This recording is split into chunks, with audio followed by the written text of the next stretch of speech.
Well, hello, welcome to, well, not Wrexham, you know what I'm saying. Welcome to a huge derby. Wrexham visiting Shrewsbury Town.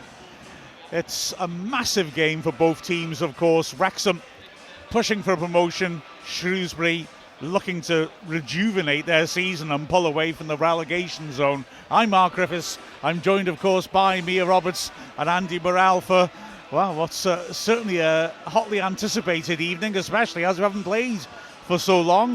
You both looking forward to this? Absolutely. My voice is back, which is an absolute bonus. Yay. Had 6 or 7 days of illness, which wasn't great, but over the new year. But yeah, it seems like it's been ages, doesn't it, since the last game? And yeah, looking forward to getting back, and a lot to talk about as well with that team that's come out. Yeah, really excited. Obviously, being classed as a bit of a derby, even though I wouldn't say there obviously are maybe number 1 or number 2 rivals, but should be an absolute brilliant day. Obviously Thursday, so a bit of a different one tonight, as will next week be as well. But no, like Andy says, a lot of different sort of storylines coming out over the last hour or so with looking at that squad. So a lot to talk about, and hopefully a lot of good football to watch as well. Well, we'll go through that team now, although I should say that the key pre-match comment to make is that Shrewsbury's fans have just unfurled the banner, and it's the right way up this time. Remember last season, and possibly the highlight of the season, they held their Salop banner up upside down. It was beautiful. Now they've got a different banner that says Salop are magic. Indeed, the way they appear to be disappearing out of this league, I couldn't disagree with them. Ba-bum. Thank you very much. I'm here all week. Please tip your waitress. Now, Wrexham side then. Arthur de Concourt in goal. The back three is unchanged. So we've got Max Cleworth, right-sided centre-back, Owen O'Connell in the middle, and then on the left, Tom O'Connor. Back in come the wing-backs. So Ryan Barnett against his old club, and James McLean. Centre of midfield, we've got Matty James in the middle. To his right, Andy Cannon, and to his left, Ollie Rathbone. And then up front, Stephen Fletcher's second league start of the season, with Elliot Lee coming back from injury and playing off him. Thoughts? Well, I think, the first point for me would be Stephen Fletcher. I mean, delighted to see him start. I think he's been knocking at that door for pretty much most of the season now, with the goals he's getting when he comes off that bench. The impact he makes is remarkable, and I think that question was probably looming over Phil Parkinson for the last few weeks because of that, and he's answered it and given him his opportunity tonight, and it'll be interesting to see how he gets on. A lot of people say maybe he is better as that impact player after your likes of Ollie Palmer have tired out them opposition defenders after 65 minutes or so. So it'll be interesting to see how he gets on from minute 1 tonight. But as well as that, obviously great to see James McLean and Ryan Barnett back in as well. I think we missed them a bit against Peterborough. That extra bit of quality. That's no disrespect to Seb Revan or Jacob Mendy, but I think they've just been a different level so far this season. So delighted to see them back, and I'm sure they'll be right up for it, particularly James McLean.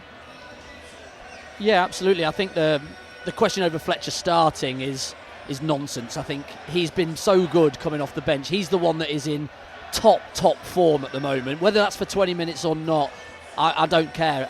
If you are fit enough to train and play, he can start a few games. And I'm sure he'll be desperate to start a few games, especially with the form he's in. You could play every day for a week if you had to, because of the form you're in. You just want to be out there playing.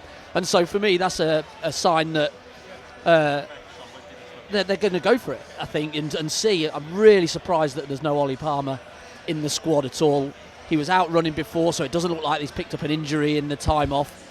So I don't know what's happened there, but it looks like with Elliot Lee coming back in as well, this away performance and the way that they want to play away from home, with one maybe dropping in a little bit to help out, to change the dynamic, maybe a bit more possession away from home, is the way that he wants to go, and that's why he's gone with those two up front. Yeah, really interesting as well, Lee playing off Fletcher. I mean, the way that Fletcher causes problems, would you want a more orthodox, sort of close to Fletcher partner? Because Lee obviously is going to drop off and make play sometimes, or is it just a case of bringing in high quality, intelligent players? It's always going to be those good combinations. Yeah, I think it'll be interesting to see. I mean, the last time Lee started was that Bristol Rovers game where I think he went off injured in the end, and then obviously I think he got a few minutes at Wigan, was it? At home to Wigan, I should say. But in that Bristol game in particular, before he was forced off through injury, I thought he was superb. I know he was alongside, I think it was Ollie Palmer that day, wasn't it? But I thought, he looked just a real another level almost in that position. So, if he can kick on tonight, he's had, a good few weeks where not necessarily off, because obviously he picked up that minor injury. But the last 12 days or so, he's had to work on that and should be back to full fitness tonight if Phil Parkinson's put him in to start. So I expect him to really kick on and pick up on where he left off. This could be Flick Central. This could, like the two of those players, they love little round the corners, and I've been banging on about trying to get other ways of scoring goals, which is not just cross it into the box and hope for a header.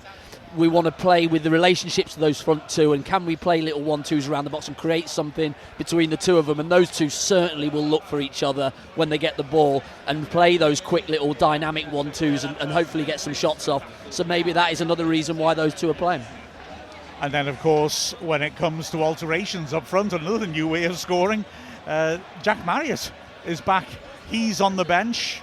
The other strikers alongside him, of course, Paul Mullin and Mo Farl. The rest of the bench, Mark Howard, Jacob Mendy, Dan Scarr and George Dobson. It's great to see Marriott back. I mean, if he can pick up that form he had at the start of the season again, it will be like having a new signing. Well, it's a huge bonus, because I think it was end of January, maybe February time that he was expected to come back, and he's really pushed himself to get back. He's had plenty of time on the grass, whether that's on his own or within training and stuff. So hopefully he will come back. I think it's going to be harsh to expect him to go straight into the same form that he hit, because he had a brilliant pre-season and looked really sharp in that. But that's not to say that he's still mentally confident with the way that he was playing. So when he comes back, hopefully he can be the one that makes a difference and maybe nick a goal or two that we desperately need. He'll know as well, we're still looking for goals. I think, if you're coming into a situation where maybe Paul Mullin scored a few more or Ollie Palmer scored a few more, I know Fletcher's been unbelievable last few weeks, but he'll know, if he takes his opportunity a few times off the bench, he'll be straight back into the starting 11, and I'm sure that's what he'll be determined to do. But like Andy says, we've got to be patient with him. It's been, a very serious injury, real freak injury it was, a few months ago, and he's done so well, the work he's obviously put in off the pitch to get back, and, absolutely delighted to see him back involved tonight. Yeah, just to mention, Bodvarsson obviously has left the club just today. He's gone to Burton and signed for them. It was obviously only a short-term deal just to cover, to get us through with the injuries that we had up there. And credit to him, he's come in, and fitness, he's just pushed and pushed. It's just not really happened for him here, and hopefully he'll kick-start again and go to Burton and do all right. Yeah, absolutely, and I would argue he's probably a step up from what Burton have had up front this season. I liked him a lot, it just didn't quite fall for him. Shame I've all my pronunciation lessons from Icelandic Wrexham fan, and I don't need them until we play Burton, of course, later in the season. Billy Waters has left too, of course. That was really had a feeling of even maybe more inevitability than Bodvarsson's departure. He's moved on. But did we get a bit of money for him? Or was he mutual consented? Mutual consent. Right. Yeah. So, that was bound to happen anyway with him being out of the contracts at the end of the season. But there's a couple of spaces for us to fill, should we choose to, in January, obviously. Well, he was just a circumstance one for me. I think he knew exactly what he was getting into. He got a really good deal coming out of Barrow to come here, and he knew that he was going to be playing second fiddle and maybe get an opportunity if there was an injury. There just wasn't an injury, and Mullin was fantastic, and he was just unfortunate circumstances. Now hopefully he'll be able to get his career back on track, go and score some goals like he has done when he's been out on loan, and hopefully kick on from there again as well. Yeah, absolutely. We wish both he and Bodvarsson the very best, as out come the teams. Wrexham, led out by the skipper James McLean in his red shirts and white shorts. Shrewsbury in the aesthetically pleasing but morally redundant amber and blue kit. As really good noise here, as you'd expect, a packed out away end, and they've been making terrific noise for a long time before kick-off. The Shrewsbury fans at the end of their blue and yellow flags, their manager Gareth Ainsworth out applauding the supporters. He's got a job on his hand to keep them up, and January is going to be crucial for him. He's already got rid of 5 players out of his squad, and skipper Carl Winchester looks to be on his way as well. He's on the bench. The big loss for them, Tom Bloxham, who local press was saying has very much their best attacking player. Well, he's gone to Blackpool. But the side he has picked, the back five and goalkeeper, he's been very consistent with. And to be fair to Shrewsbury, although they're in the mire and a number of points off safety, they have been tightening things up lately, drawing games that they previously were losing, and that defence is starting to solidify. So Jamal Blackman, experienced keeper. In front of him, three central defenders, Morgan Feeney, Josh Feeney and Aaron Pierre. The wing-backs as well unchanged. Welsh under 21 wing-back, you might remember he couldn't play against Wrexham earlier in the season because he'd been called up by Wales, Luca Houle. And on the left, the experienced Mal Benning. Now they've changed things around ahead of those six players. Funso Ojo's on loan from Port Vale, drops into midfield alongside Leo Castledine, highly rated Chelsea midfielder who's on loan. He might play off the strikers.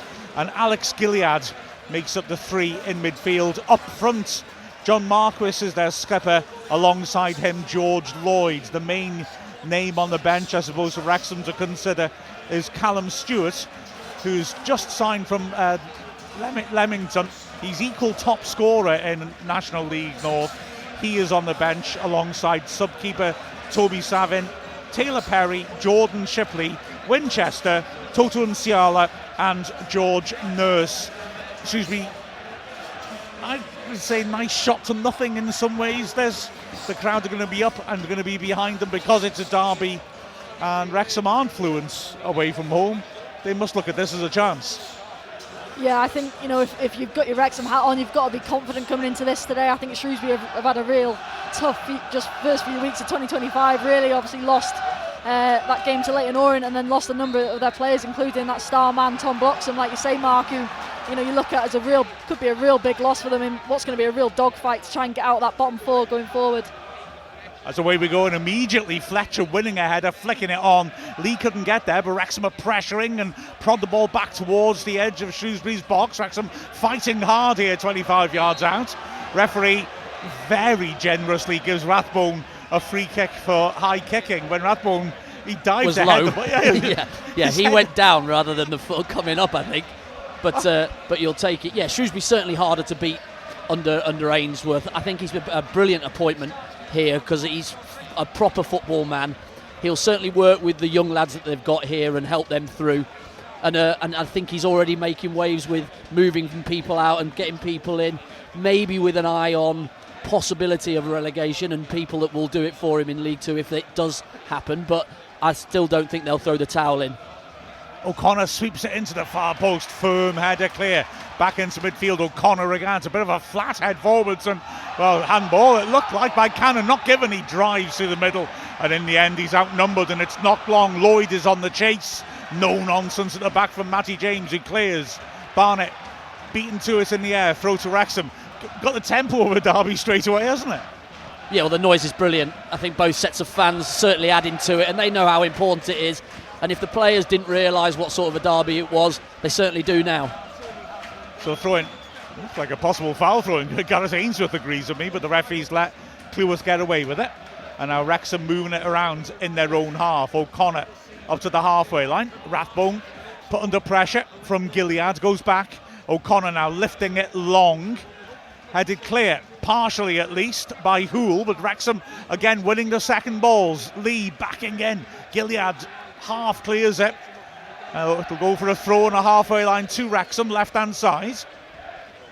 Yeah, the line 3 yards in from the touch line is really odd. For some reason, unless they've Ainsworth's come in and wanted to make his pitch bigger, but it looks like the pitch was a lot smaller. And that line is a little bit off-putting because Rathbone's gone to go and get the ball then and just stopped. As McLean there does well to win the second ball, but Gilead's very busy early on and he had to suppress him. Poor clearance by Feeney though. Rathbone battling away, can't keep possession. That was good tracking back and the ball's not long. Lloyd though will not be able to make anything of that, and it goes back to Okonkwo in front of the excellent backing of Wrexham fans. Okonkwo knocking it long. Barnett flicks it on nicely. Fletcher can't quite get there. It's a good foot in by Nurse. Throwing goes Shrewsbury's way, deep in the Wrexham half. Yeah, that looks a little peculiar. And I thought as well that Hoole just misjudged. I think he thought he'd stepped over the line and could leave it, and then realised he couldn't. Anyway, Cleworth's got a throw in now on the right-hand side. He's got Fletcher down the line, aims for him, goes too long. Headed clear by Nurse. Cleworth putting it back in there again. Shrewsbury this time to bend and get it away. And James hooks it wide, looking for McLean, who has to let it bounce, and he won't get there. Hoole heads it over Wrexham's defence, but it's not accurate, and Lloyd can't get to it. And a Conquo field. Yeah, just a few times early on, Shrewsbury just looking for that bit of a hurl, just clearance as far away as possible, hook it up in the air, and just a little bit of uncertainty in that Wrexham back line. So Conquo's kick is charged down and drops loose. Wrexham wants a flag, it's given again. Is that but a bit came off O'Connor, didn't it? Yeah. They didn't even play it towards him, so got a little way with one there. Okonkwo a little bit too slow on the ball, pondering whether to kick it. They're certainly up for this. The tempo of the game it's a battle of second balls at the moment. Who can get the first ball? Who can get the second one? Who's the player? Who's the team that are going to get it down and just have a little bit of calmness about their play? As the free kick, Fletcher does well to stop it going out of play. Wins the throw in as well off Morgan Feeney. But yeah, Marquis charged down Okonkwo's kick. And I agree. I think O'Connor did well to get there first ahead of Lloyd, but it bounced off him and went straight to Marquis. Offside given by the linesman. Seemed a bit harsh. McLean with the throw, short to lead, chests it back. McLean down the line. Fletcher climbed on by Feeney. Throw into Wrexham as Fletcher asks for the free kick. It's about 25 yards out left-hand side. You can hear from the Shrewsbury fans' reaction who's taking that throw. McLean short, back to Lee. Another throw to Wrexham. No space out there at all.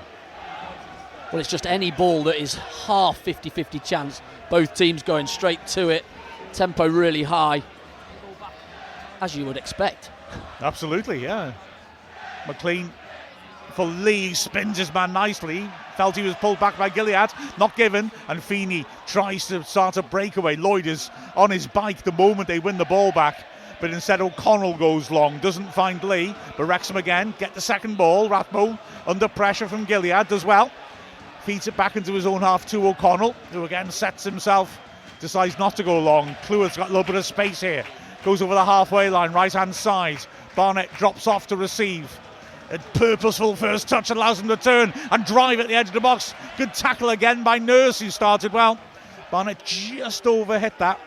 And now here again, Elliot Lee this time. Fletcher calling for the cross. Instead he scoops it for Barnett, who wins the first corner of the match off Nurse. Really bright from Barnett, driving inside, heading right for that. What I have noticed is Elliot Lee dropping into that midfield. The centre half is Feeney's gone right in with him. And then they're going up man for man when one of the midfielders goes further up. If we can get the timing right as he drops in, can we feed that space, then hopefully one of the other players, midfielder, will have to go past him to make that second man, and we could really hurt them. Like, I have to admit, I thought Lee could have crossed it then because Feeney's stepping out. Fletcher had a little bit of space in the middle of the box, but anyway, here's the corner. O'Connor in swing, a real crowd grappling in front of the goalkeeper, and the ref's not happy with it. As O'Connor was in his run-up, the ref blows his whistle. And he's going to have words of Cleworth and Nurse. I was quite gratified to hear, who was it? Gary Neville, was it, in a match this weekend, say what I rant about all the time, of just let them pull them down and give the free kick or penalty. Because they don't stop pulling the moments the ref speaks to them. So anyway, ball swept into the near post, under hit by O'Connor after all that, and it's thumped back out. O'Connor fighting to try and win it back on the side of the box, can't manage it, but Rathbone gets it, and on the right hand side he tries to drive on past his man, aggressive play, but in the end he's lost it, and now he's trying to put pressure on by the corner flag. They do well. They get themselves out from that corner, can't pick out Lloyd cleanly, throws to Wrexham. And he's just very diplomatically handed me a note to point out that I've been calling Pierre Nurse for the first 5 minutes of this match. But hey guys, I mean, what would you expect from me? yeah, Nurse has had a good start. Pierre's had a good start. Wrexham take the throw. And Shrewsbury win it back, but not for long. And that's a good controlled ball forwards by O'Connell. Rathbone can help round quickly to McLean, but he doesn't get it right. That's disappointing. Hoole feeding it into feet on the halfway line, and Castledine helps it on to the right-hand side. It's crowded, but it's a good piece of work by Gilead, who gets out from trouble and feeds it back. Fletcher putting good pressure on. And Shrewsbury have to go back to their back three, and while their fans understandably like that they kept calm on the ball as Pierre's clearance is charged down, but he gets a second go at it. The Wrexham, I think, should be happy that the first time we've had to show a bit of defensive shape, we've dealt with it comfortably. Barnett now back defending, knocks it off his man for the goal kick. But sometimes you got to earn your right to get on top of these games, and then this could be 60, 70 minutes when you're earning the right, and it might not be very pretty for that 60 or 70 minutes, but you might be relying on subs as well. But the effort that you're going to need to expend to stay in the game and to match what Shrewsbury are going to throw at you is so important to just stay in the game. Yeah, Shrewsbury, remember, did beat Birmingham here. So Connell goes long, miscommunication between Fletcher and McLean, and the ball goes out for a throw-in. But yeah, that was Ainsworth's first game in charge, and yeah, they're doing badly, but they have that in them. As it's Morgan Feeney, the right-sided centre-back, throwing it down the line. Oh, he slipped out of his hands a bit, and it's gone out for a throw to Wrexham. Strange one, that. They usually say take that again. He's managed to curve it onto the pitch and off again, and I guess that's the other thing with the offsides that was given when Okonkwo's kick was charged on, isn't it? That the rules have been changed now, and it's about whether it's a deflection or a deliberate pass. As Cleworth could ball up to Fletcher. Shrewsbury wants to foul against Cleworth, but didn't think it looked it, and now he's found a little bit of space and feeds it quickly up to the right-hand side. Cannon is brought down on the edge of the box, surely, yep. Referee started to play advantage, and then I think quite rightly he's given the free kicks. It's in a great position. Yeah, well, initially Gareth Ains was screaming at his fourth official, asking how it's not a foul from Cleworth, rather. I didn't think it was. I thought he was just stronger, and then it's really nice play out wide. Andy Cannon gets on the ball and just turns away from his man, does really well to win the foul. Daft challenge by Pierre. Just lunged in behind you, had no chance of getting to the ball. So free kick just right of the right side of the box. A chance for it to be ripped in by Elliot Lee. Shrewsbury hold a line around the penalty spot. Lee signals. They've got everyone back defending, and again the referee is going to intervene. Shock McLean's involved. Yes. So it's just a little bit of pushing and shoving in there. Referee doesn't like what he sees. This is all going to go against him when he applies for the diplomatic corps, isn't it? So he and Pierre have had a talking to. Now they go back in. Lee waits patiently. They've got a one-man wall, everyone else marking up in the box. As the referee's gone in again. Just slows things out. He's telling Blackman to get rid of the balloons, because there's quite a lot of blue and yellow balloons in the goal mouth. So a bit of officially sanctioned tidying up. He's now told Blackman to go around. It's like watching Taskmaster this now. Don't drop it. Yeah. He had a bit of trouble with that final blue balloon. But now, are we finally going to get the free kick? Yes, Lee whips it in, good shape, headed away well though by Pierre, and then just thrashed clear, anywhere will do, into the Wrexham half. Barnett retrieves, launches it straight back in there. Cleworth and O'Connell are still there. Cleworth helps it on nicely, headed clear. O'Connell gets up and heads it to the left-hand side where Rathbone keeps it moving.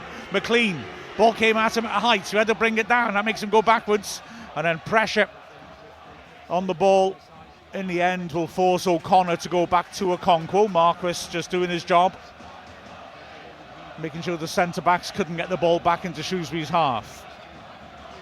It's Wrexham with more of the ball, more pressure. Shrewsbury's defence thus far though holding firm as Okonkwo pulls this kick out of play. Ainsworth's trying to G his team up straight away. Yeah, I think he's tried to hit that area we normally see James McLean in, but James McLean is just tucked in, sort of that inverted fullback role almost. Goes as that almost number 10 with Elliot Lee and Stephen Fletcher up front. So there's just no one in that area, so I'm not too sure what he's seen. That's a prodigious header by McLean, and Cannon's done brilliantly to beat Gilead to it. His pass forwards, though, isn't accurate. Tidied up by Ojo, and the ball goes back to the keeper, Blackman. Another balloon is in the goalmouth. He knocks it long. McLean has it coming together with Hoole, but Hoole recovers well and breaks down the flank. Rathbone, that's terrific.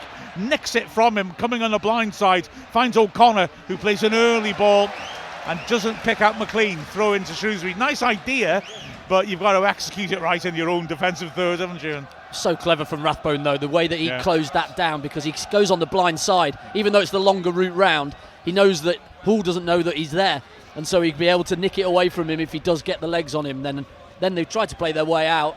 Unfortunately, just a little bit strong for McLean to get onto. Ball bouncing round in midfield, and it's Shrewsbury who tame it in the end. Castledine can't find the space.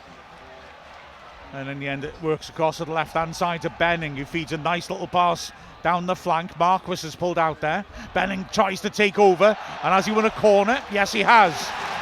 Good work by Benning. He's a good all-round wide defender. Robust defensively, but he's aggressive there coming forwards, and he did very well to pick that up and get the cross in. So Wrexham's first real defensive pressure. Benning goes across to take an away swinger. Wrexham lead Barnett up the pitch. Just talking to their local press guy behind me.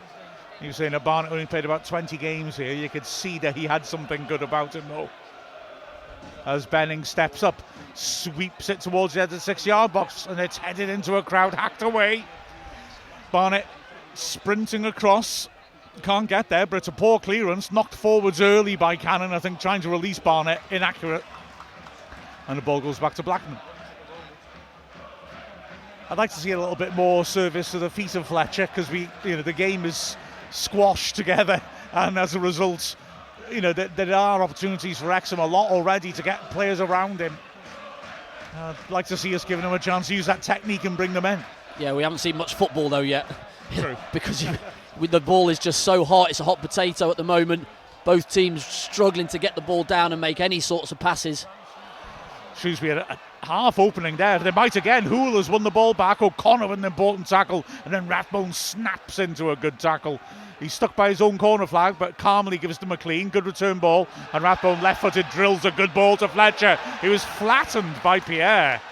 I got to say, there's been a couple. He gives that one against Gilead, which is definitely a foul as well on Lee, but I mean the Pierre one, come on, he just charged. That's got to be a free kick, because he's just Fletcher. The ball into him is brilliant, because it's not above head height, so you can't go with your head as a defender. You've got to go with your chest and just leave him to it. But Pierre decides, no, I'm just going to go and smash him through the back. Remarkable. Always an opportunity here for Shrewsbury. The ball drops loose. Marquis in the box. Scores! That's a great piece of play by Marquis. After an error at the back, the ball not long. O'Connell couldn't quite deal with it. And Marquis so sharp that running down the right channel, drove in. Cleworth was standing him up, but Marquis drove the ball beautifully into the bottom right corner. Yeah, O'Connell just didn't deal with the long ball forwards. He was off balance under pressure from Lloyd, but he should have done better. Nodded it down, and Shrewsbury take the lead. Well, it's brilliant from Marquis. I mean, he does really well, but Owen O'Connell will be really disappointed, I think. Just doesn't quite get up properly for that initial header, and then falls on his backside, and then we're just all at sea really at the back. It's just pretty much Max Cleworth in the position to almost try and cover up, and he just can't get close enough to him to stop the shot at all. Good finish. Good finish, because he's got Cleworth bearing down on him, ready to put him off, but he just decides to finish with violence. Hits it as hard as he can, and it flies in that near post. Okonkwo expecting it across him. Just not really an effort. Like O'Connell on his back, and Max getting across. He doesn't want to dive in, but I think he's got to make more of an effort to block it. Goes with one foot, but he has smashed it with power in that near post. Really good finish. Yeah, terrific that. He took it early, thrashed it in the bottom corner as James makes a challenge in midfield. Again, the referee allows play to continue. Shrewsbury want the free kick. James ends up lifting his man Marquis up himself as Wrexham come forwards. Cleworth on the right. Nice ball between the lines to Lee. Back to Cleworth now. Wrexham looking to move it around quickly in midfield. O'Connell into the centre circle. Matty James keeps the ball flowing. He says to Cleworth, get it forwards. Barnett on the halfway line goes back to O'Connell. Big police presence in front of the Shrewsbury fans, closest to the Wrexham fans. They threw some yellow flares onto the pitch and they've been watched closely now as McLean tries a cute dummy, but he's given himself too much to do. Mind you, he's charged down Morgan Feeney's clearance. It'll roll for the goal kick. Let's see how Wrexham respond to that. Well, you don't need to panic. There's so much time left in this game, but I don't think Phil Parkinson will be too happy with how we've started today. You know, a lot of time off, and I just think we haven't really got going as of yet. Just like Andy said, need to start playing a bit of football, get that ball on the floor a bit more. You know, a bit too much panic at times. Like Andy said again, just a bit of a hot potato in too many moments where you just need to, you know, get your head up and look for the spare man. That's credit to Shrewsbury as well, though. They're not giving you a moment. They know that the Wrexham players, they can hurt you if they are given time, and so they are around. Every time somebody gets their head up, there's a Shrewsbury player at them. And credit to them. Whether they can last this long will be interesting to see. That's a sloppy pass by Hoole, and Shrewsbury got a lot of players ahead of the ball. Fletcher with a dainty little flick, drops behind Cannon, but he does well to hold off Pierre and work it wide, and Barnett gets his first chance now to run at Benning. He cuts inside, level the edge of the area, little step over and across. Is it a corner? Yes, it is. Decent work by Barnett. Good strength in midfield as well when Pierre went clattering in. So another corner. O'Connor comes across once more. Yeah, again, it shows though Pierre's going to go up to that striker and try and win that early ball, and when he doesn't win it, it puts Shrewsbury in a bit of trouble, and if we can really get at that, I think we'll get some joy. O'Connor walks across, ball under his arm. Another crowded 6-yard box in front of the Shrewsbury end as O'Connor sets himself. Cleworth moving around on the edge 6-yard box, swept into the near post, defender gets a header, goes up in the air. Blackman takes that pretty comfortably. Well, I say comfortably in the sense that nobody was able to challenge him. And actually he had his arms quite a long way in front of him. If somebody had got into his grill, he might have had trouble hanging on to that. Yeah, it was a bit awkward. It was spinning ball high up, just dropping under his bar. To be fair to him, he does actually well. He adjusts his body well and manages to get a catch. Nobody from Wrexham really coming in and giving him any issues, though. Long ball by him, but it's easy for Okonkwo to take, despite the excitement at the home end. And Okonkwo rolls it out to O'Connell. Wrexham a goal down in the 21st minute. O'Connell feeds it across to O'Connor, because Wrexham with a win would go top today, but here's Lee. Good strength by Lee. Can he drive past Feeney? He can't, but Rathbone picks it up, looks for McLean in the box, and Hoole is able to just shoulder him off and puts it out for a throw, left the edge of the area. Yeah, I think that's a bit of a chance there. I just thought the pass from Rathbone had maybe a little bit too much on it for James McLean, who'd made a really nice run inside. But again, Lee showing his quality and just holding that ball up. Short throw, Lee to McLean, chance to cross. Fletcher at the far post, good block by Hoole. He's doing well at the moment in his battle with McLean. He managed to just capitalise on, like you said, Mia, that pass just not quite having the right weight on it to lean on him, as McLean's asking for a replacement ball. Jack Marius comes out off the bench, points out that Rathbone's got one, and now McLean is ready to go. Rathbone offers and receives. McLean short, but he's challenged, throw to Wrexham. In pretty much the same place, about 10 yards out left-hand side. McLean again has Rathbone offering. Now Lee as well on the edge of the box. Rathbone receives it. Awkward one again. There's not much space in there. Gilead, and juggling it, has done well to get it clear. I thought he was going to run over the line and concede the corner for a second. That's another poor header by O'Connell. And it's driven long. O'Connell is calmer in his interception that time, and Rathbone goes full length. No foul given. Ainsworth's furious as Wrexham break. Cannon now has got an option out wide. Barnett, this time he's got a chance maybe to run at Benning before he gets support. Gets around the outside, sweeps into the far post. Fletcher scores! Wrexham equalise, and Fletcher, in his town of birth, scores and keeps this remarkable run going. But quality from Barnett. You can't leave your left back isolated against him. Lovely quality, wasn't it? How many times do we need to see it?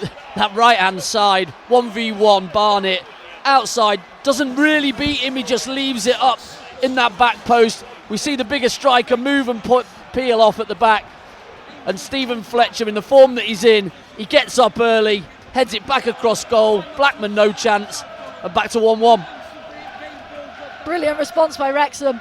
Since conceding, they've made sure to get that ball up the other end and really threaten Shrewsbury. And it's, like we say, that man again, Stephen Fletcher. I think Benning will be really disappointed. He knows the quality of Barnett. He just doesn't get close enough at all. You've just got to stop that cross by any means. He just doesn't do it, and it's a brilliant ball in from Barnett, and Stephen Fletcher does the rest. Yeah, it was weirdly simple, wasn't it? I hesitated for a second. It felt like, well, something must be wrong if a goal's that easy. But Fletcher, yeah. But Wrexham have scored so many goals like that True. This season. Can you stop it? You know, you've got to get into your fullbacks and say, stop him crossing it. Whether that's a second player coming across and doubling up. You know, he's the top assists in the league. 7 assists, he's gone 8 now. Do you know what I mean? It's incredible how teams aren't going, well, we've just got to stop that. We've got to stop that supply line. Well, also, he doesn't necessarily do too much. He does a couple step overs, but that's about it. It's not like he's gone in and out like he, sometimes does, which leaves defenders, going all sorts of directions. He keeps it quite simple, and Benning just doesn't get close enough at all. Keeper, middle of the goal. I mean, I'm thinking. I know he's coming across, but a nice little bit of dip on the cross as well. I wondered if it was a bit too high for the keeper to come and reach. Well, there's a couple of things as well. For Fletcher. Ainsworth's not happy with the challenge by Rathbone in the centre of midfield. It is a fine tackle, looking at it. Both of the players going for it. As Shrewsbury put the ball in the box, Wrexham, easy take for Okonkwo. It's a 50-50. It's there to be won, and they both get the ball at the same time. They both get each other at the same time. It's a good League One tackle. There's here now Wrexham coming forwards again. Barnett has got an option inside. One last point about that goal, mind, is that I thought Ojo got back into a position to help Benning, and I was saying a chance to run at Benning, he's exposed, and then I saw Ojo and I thought, oh, no, it's not. But actually he didn't really go to help. He more just held his ground in case a midfielder came to create the overload, and he should have gone and helped, I thought. But anyway, here's McLean with another nice looking cross. So it's over Fletcher's head, and Benning gets it half clear. Lloyd draws the free kick. Oh, ref doesn't give that one either. I mean, he's looking for it, but I think he got it as well, to be fair to the bloke. And now it's Lee playing a good ball into the box. Cannon, great burst. He beats his man, digs that across to the far post. Barnett hooks it back in and can't get a proper contact. It wasn't easy. Who then really waited for that ball to bounce for clearing it, as O'Connell this time is penalised for a push on Lloyd. I feel a bit, the refs trying to let the game go, but he's missed some fouls, I think, to be fair. Yeah, there's a couple of those, one on Fletcher early on, and then one on Lloyd as well just earlier.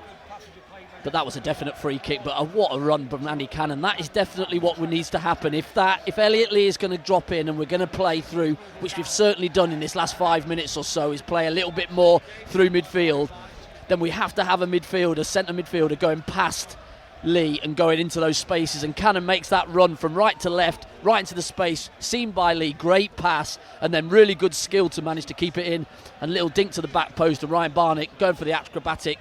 It's awkward, it's hard enough as it is, but on his left foot as well, didn't quite get it right. So free kick on the halfway line. Benning will take it, left footed, stands it up towards the edge of the box. It's headed away by O'Connor, and Lee is first to it on the right hand side. Feeds it back to Cleworth, who drills the ball forwards. Barnett, difficult one to take in his strides, tries to, and now he's chasing the back pass. Blackman has got enough time though. Not a great clearance though. Matty James intercepts. Wrexham fans shoot at him, which wasn't an option. And a poor ball forwards by Shrewsbury. O'Connell has got time to bring it down. He'll be feeling a bit better now after that error cost Wrexham a goal. Rathbone, as always, moving, always buzzing around, squares it into the middle of the pitch. Matty James back to him. 28th minute, 1-1 here at the New Meadow. Lee round the corner nicely, and now Cleworth on the halfway line. Doesn't see a path forwards. Good hard work by Marquis. O'Connell, that's a good ball, splitting the lines, and Lee can turn Ainsworth shrugging his shoulders in disgust at the time Lee was allowed there. He's helped her onto Cannon. Fletcher's at the far post on his toes. Cannon pulls it back to James. Nice first touch, driving into the box. And was he fouled? Yes, he was. The ref just hesitated. You almost wonder if he's thinking, oh, I'm going to get grief again here. But that was, to me, a clear trip on James. And really nice first touch, has protected the ball, didn't he? And was able to drive in and draw the contact. That's right. He keeps it on his right-hand side as he goes in, and the defender's got to go across his body to get the ball, and he goes for it and nibbles, and he goes down, and it's a free kick. Really good position as well. Yeah, shooting position. It's about, just over 20 yards out. Well right of centre. It's one that could be hit, and it's O'Connor standing over it. Fletcher has given him a bit of last moment advice. James, Lee and Cannon lurk square of the free kick on the edge of the box. Shrewsbury again have everyone back defending, as O'Connor again waits for the go-ahead. Referee gives that. O'Connor goes back on his run-up. Lee has stepped up now to run across the near post, and O'Connor hits the shot, puts it over. Decent contact, it was travelling, but just couldn't keep it down. Yeah, good pace on it, but to get it up and down, you've just got to go over the heads of the wall, and there you know they're going to jump, so you're going to just put it a foot above their head, and that's what you aim for. Don't worry about trying to score in the top corner. If you aim for the top of their heads, then it will still go in regardless. He just goes 3 or 4 feet over and it dips. He needs to be another 20 yards further out, right? Exactly, perfect then. Blackman with the goal kick. And it's Cleworth with a good header. Midfielder 50-50. Feeney just gets there ahead of Rathbone. O'Connell wins a good header that time on the edge of the box. Lee trying to help it on. Can't quite find Rathbone. Morgan Feeney's header isn't the best though, and it gives Cannon a chance to scrap. Ojo does well to win it. Headed back into midfield. Fletcher brings the ball down nicely in the pressure. Rathbone can't hold off Castledine, no. And Shrewsbury have it back on the halfway line. Poor ball forwards though, and here's Fletcher now. Isolated up front, looking to hold off his man. Squares it to Lee. Rathbone just tearing outside him. Lee can't see that pass. We find James, and James is tidy in a crowded situation. Finds McLean, and he has the angle to go back. And Wrexham now have more time on the ball. They work that well. O'Connell, tried to play the through ball there. And if Gilead hadn't made that interception, Fletcher was running through a huge hole between the centre-backs. Well, I have to say, it's not the first time he's had that sort of space, but it is the first time O'Connell actually spots it and looks for that ball inside. A few times he's made that run into the gap and sort of thrown his arms up to O'Connell saying, find me, you've got to see, I've got so much space up top here. And I'll tell you what, he wasn't far from getting that ball through, was he? Ridiculous. All centre halves have just vacated the area in the middle of the pitch and gone in to step in to go and get Lee. And Fletcher stood behind the centre halves, full-backs are behind him. And if the pass, it's just a little dink, is all it is in, and he's in, right in on goal. Kamikaze defending. As O'Connell is fighting for it now midfield, in the end he gets it. But yeah, it's just, I'm going to be very simplistic about this. They got 3 centre-backs, so the middle should be the last place that's empty, and yet maybe may I be so bold as to suggest that could be why they're down the bottom end of the table. The stuff like that happens.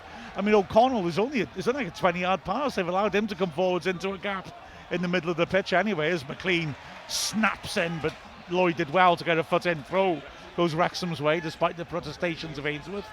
It's just coaching, that's all. And Ainsworth would want as much time as he can with his back three, because I think he may have changed it a couple of times from 2 to 3. He's just still trying to find out his best team. But you've got to go onto the training pitch and you've got to work out, if somebody drops off and goes into a spot, what do you do? Do you go in with him, or do you just hold your shape and happy with the person getting it and turning? Now these have just decided that yes, I'm going to go and follow in, but if one goes, you can't 2 go. You've got to then shuffle across and fill gaps behind that one that's gone in, and then mark the second striker. And they're just, at the moment, I think they're just unsure of their jobs. It's a young defence as well. And this is exactly why we've used Lee off Fletcher. He doesn't make the run. It's options for other players to run in there, and he asks a question of the Shrewsbury defenders. And Wrexham just need to make sure we can capitalise more on that, as Cleworth wins a header from the throw. Firm header clear by Benning. volleyed away by O'Connell, and the ball drops forward. Rathbone back to O'Connor. McLean in his own half is offering width. O'Connor, I think, would rather he was at the pitch as a target. He, in the end, squares it. O'Connell now. 34th minute. 1-1 here at the New Meadow. Wrexham just moving around in their own half. Lee round the corner delicately. McLean tries to return the favour. Good tracking by Hoole, though, intercepts. But the ball over the top is massively overhit by Gilead. And here's O'Connell on the edge of his box. Cleworth, right-hand side of the defence, as Fletcher's just making little runs, asking for it behind the defence. Wrexham continues to move it around with Rathbone now put under pressure. O'Connor, beg your pardon, to the feet of McLean, who's pushed in the back. Ref gives that. I mean, it's a clear foul. It's just that he's not been giving all of those, and he even hesitates for a bit as if he's thinking, well, it is a foul, but do I give all of them? This is what I don't like about refs letting the game flow. Fair enough if it's, 50-50 call, but just ignoring fouls isn't letting the game flow.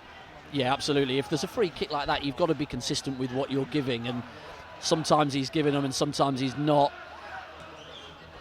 Free kick fed down the line nicely. Good run by Lee on the left-hand side now. He's got McLean outside him. He's aware of it, but he keeps going. He treads on the ball, rather, and Gilead's come away with it. But he's intercepted by Matty James. Big interception to stop the Shrewsbury breakaway. They could have another go now. Cannon forces a ball by Cannondine now. And it's picked up on the right by Barnett. Lee's in the middle. He whips it in. And it's keeper's ball. I mean, he has to be sharp to take that, but it wasn't a shot, really. Barnett maybe had to wait a little bit. Yeah, I just think he had a bit more time. I think Pierre was, a good few yards away from him still. I just didn't know if he could maybe carry on. So I think we only really had Lee getting into the dangerous area in the box. Yeah, nobody's bust the guts, have they, to get into that 6-yard box just on that edge. I think he maybe needed another touch, and then the pullback was maybe the option, but who's to have a go at Brian Barnett when he's flying down the wing? Fair point. Well, I got excited for a moment then because Nurse came to warm up and I thought all my wrong name problems could be over. Although unfortunately it is, because Pierre has gone down after that attack. And so the game will stop. Both teams across to the benches. Well, Wrexham certainly been better since they've scored. They were certainly 5 minutes before that even. They decided that when we do get the ball, we need to make a few passes, and Elliot Lee's started to come into the game. Rathbone a little bit more on the ball. Andy Cannon certainly making a few more runs, and they're just becoming harder to mark, and the pulling and the shape of Shrewsbury all over the place, and they just look a lot more dangerous when they do that. The Dylan Hunter on Ask Wrexham. I was just thinking I haven't mentioned the Ask Wrexham stuff. I look at it and I find a doozy. Dylan Hunter says, is it me or does Gareth Ainsworth look like Phil Parkinson if he was illustrated on the cover of a romance novel? I like that. He has got the long hair, hasn't he? It always reminds me of, what's his name, Pete Winkleman, the MK Dons. Yes, absolutely, yeah. He's by far the coolest manager, isn't he, out there? The tight jeans, the leather jackets. He's got the full works going on. But he certainly knows his stuff as well to go with it, so he can wear what he wants. Oh, he did a great job at Wickham. Fantastic. And like I say, he feels like a very good appointment to make for a club in Shrewsbury's situation. It's just whether he's able to get the resources in, frankly. But yes, that's a great call, Dylan, I've got to say, as Pierre has been treated. Well, speaking to a couple of fans, the takeover is imminent, I think, here. Roland Wycherley is looking like he's sold, and it's with the FA even, I think, as that advanced, and don't really know how wealthy the new owners coming in are. You don't know much about them, but hopefully they'll be able to take this club, and it is a fabulous club, really nice ground, really good training facilities, and they are a little bit yo-yo-y in League 1, League 2. Can they, if they can avoid relegation this season, then can they then push on a little bit with some new owners? I had 2 months here on as an assistant manager, and Roland, the chairman, he's right into his zodiac signs and stuff, and so I came in and I had to tell him my birthday and when it was, the date and all that, and then I got told that me and Mike Jackson, who was the manager at the time, we were like a water rat or a water buffalo or something, and we would work together all right, because we're not quite yin and yang, but we'd see each other's differences, be able to work together. And so he said, yeah, we'll let you do it. He'll let you bring Mike Jackson will let you bring you in because of the zodiac signs. Have that. Wow, you sure he wasn't taking the Pisces? I didn't even. Sorry. I didn't even like that one. I didn't even know there was a water rat or a water buff. I didn't know that these things existed. That's quite something now, isn't it? No, I remember you being here because I came and brought you the goal of the season trophy here. Correct, you did. That's right. Yeah. I remember coming in and thinking, hang on a second, this is Shrewsbury's ground. This is That's right. palatial inside. It was like Agent Morrell as well. Went in, took them down, and then got out. Beautiful work. Well done. Anyway, play resumes. Ojo launching it over the top, and O'Connell is surely fouled there. The referee, whether he gave it or not, it's bounced through to Okonkwo. Shrewsbury asking for the free kick. I think the referee's reluctance to give them free kicks has given them license to ask for anything to wind the crowd up. Because that looked more like a player fell onto O'Connell than anything else. Here's O'Connell now. Lee's making that run over the top, and Fletcher gets up and helps her on, and Lee does well to chest it down. Fletcher hits a snapshot, doesn't get hold of it properly from 25 yards, but lively interplay between the two of them. Well, you can see there again, right from the start position when Owen O'Connell gets it, Elliot Lee looking to drop in. Both Feeneys are looking to go in with him, which leaves Fletcher just on his own behind him, which is madness. One go in, one stay with Fletcher. It's quite simple, but they're both really keen to stop that pass going in there. And then Lee decides, I'm not going in there, I'm going to spin in behind, and leaves both of them in the hole, and then they're two in behind them. Yeah, it is fascinating, isn't it? You just feel like the Wrexham attacking players have got a bit more nous than them. As they are Wrexham again now.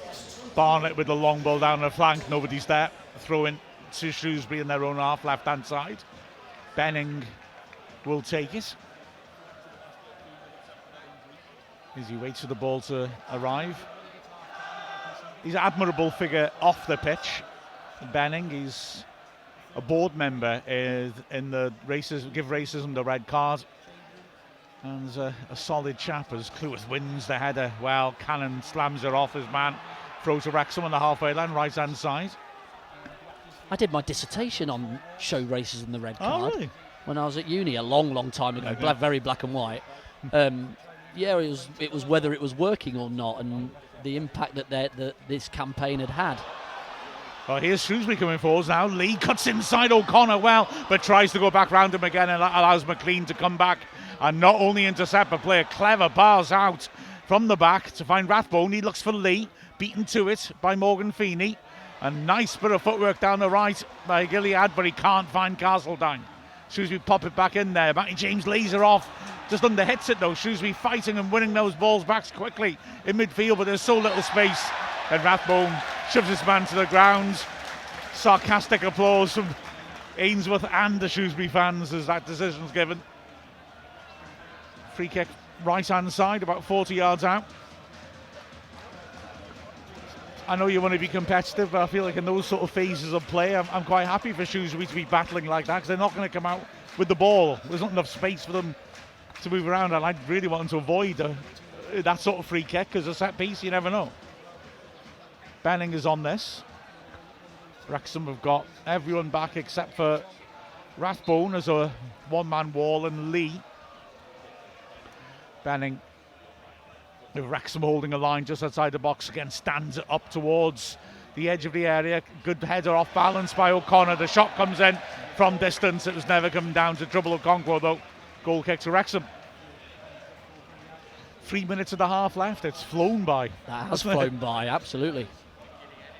And to be fair to Shrewsbury, their intensity hasn't gone down. They're continuing to ask questions. I've seen some more nice questions, speaking of which, from Ask Wrexham. We'll have to have a look at a half-time. As Ainsworth is just having a little bit of a chat to Nurse, a substitute who's warming up. Pierre is back on the pitch. As Okonkwo knocks it long. Hangs in the air. Cannon backing in, Ojo's arms around him. Ball's fed forwards to Lloyd. I think the ref is right to let play continue. That's the sort of thing you should let continue, I think, if you're going to let the game flow. But Wrexham put pressure on, and Benning goes back to Blackman in goal. It's Shrewsbury looking to build up from the back. Feeney, the central of the three central defenders, on loan from Aston Villa, standing up a big diagonal. Barnett gets up against two opponents and heads it firmly out for a throw-in. In the Shrewsbury half, left-hand side. Pierre goes across to take. It's Benning then with the ball in his hands. A rare lull in this half. It's been really frantic. Benning steps up and throws down a line. It's missed by Barnes. Ball gets stuck in a crowd of players and is launched forwards by Shrewsbury. Had helped on, important partial header clear by Cleworth, and then a throw-in goes Shrewsbury's way, 30 yards out, turning the game into a bit of a scrap, and it worked in their favour. Benning with the ball in his hands once more. It's taken short. Castledine switches, and he's found his man this time. For a moment I thought Rathbone might get there. Ball forwards, Lloyd lays it off nicely. Gilliard tackled really well though by Matty James, and now Wrexham looking to get out of trouble. James was caught there, surely. Yep, free kick. It's a bit of a wild challenge by Marcus, that I thought. He's going to get a talking to, surely, at least. The Conqueror will take the kick. Ref only speaks to him en passant, as you've got 30 seconds plus added time. You can hear Ainsworth on the side of the pitch urging his team on. As Okonkwo, right-footed, stands the ball up. Fletcher cutting in from the flank, gets up well, creates a loose ball. Cannon can't get to it. Ojo did well to head it clear. Lloyd on the right, lays it backwards, driven forwards early. Asking a lot of Marquis though. Cleworth's nod down isn't the best. Lloyd fighting for it, can't quite keep hold of the ball. But good work by Hoole, takes advantage of Rathbone being off balance. And that's a neat little pass inside. Good work by Shrewsbury. Chance to help the ball on quickly by Ojo, and he does. Benning, chance to cross, stands at the near post, headed towards goal, goes wide. But it was good build-up play that, as the fourth official showed 3 minutes added. Shrewsbury with their best moment apart from the goal. Yeah, really nice move. Just again, it comes off that little bit of a, nothing ball at our back line, and we just can't quite deal with it. It's Max Cleworth with the header, and it just falls back to Shrewsbury because our midfield's a bit too high. And then they put a really nice passage of play together, and in the end, not sure if Lloyd should maybe do better with the header. Yeah, just a bit behind him, I think. And so he's just struggling to get his neck around it and get it on target. But like a real flowing move from the halfway line in. He's got to generate the power as well, which is even more difficult. As Feeney wins a good second ball in midfield, puts it over the top of Wrexham's defence. Cleworth goes back to Okonkwo, doesn't get good contact or not. Okonkwo does well to chip it over the on-rushing Marquis back to Cleworth. Under pressure from Marquis, he's a bit lucky, it falls to Fletcher. Lovely layoff though, now Lee driving forwards, and that should be a yellow card as he drove up the pitch. He was taken out by Morgan Feeney, and yeah, he'll be the first player booked in the match. Wasn't a great ball back, was it, by Max to Okonkwo? Cheers. But then what a lovely little touch on the halfway line by Fletcher. Just releases Lee. And yeah, it's a definite yellow. Feeney pulling him back. I like having two Feeneys at the back. You can't get it that wrong, can you? That's exactly just my say feeling. Feeney, it could be any of them. I remember commentating on Wrexham in Europe against Lyngby, the Danish team. And they had 4 players called Olsen and 3 called, I think it was Anderson. It was beautiful. O'Connor lifts it in towards Fletcher at the far post, heads it down beautifully, drops behind everyone. Lee will retrieve it, lays it back, cannon shot well blocked. And now can Shrewsbury break away? It's Wrexham quick to put pressure on the ball. It's chipped over the top and intercepted, and now Shrewsbury a bit stretched. Fletcher screaming for the diagonal. It doesn't come in, but a nice build-up play, and here's Barnes on the right. Fletcher's being held, ball played in, header, Rathbone just over. Oh, just again, like Lloyd's chance, fell a little bit behind him, just outside the 6-yard box, but another good delivery by Barnett. Yeah, and again, Barnett in all kinds of space on that right-hand side, and again puts in that perfect cross almost. And I'm not going to lie, I thought it was in from Ollie Rathbone. Just doesn't quite wrap his head around it, maybe just can't, maybe just a bit behind him, has to adjust. It is a difficult one in the end, but again, Ryan Barnett, superb. Yeah, nice cross.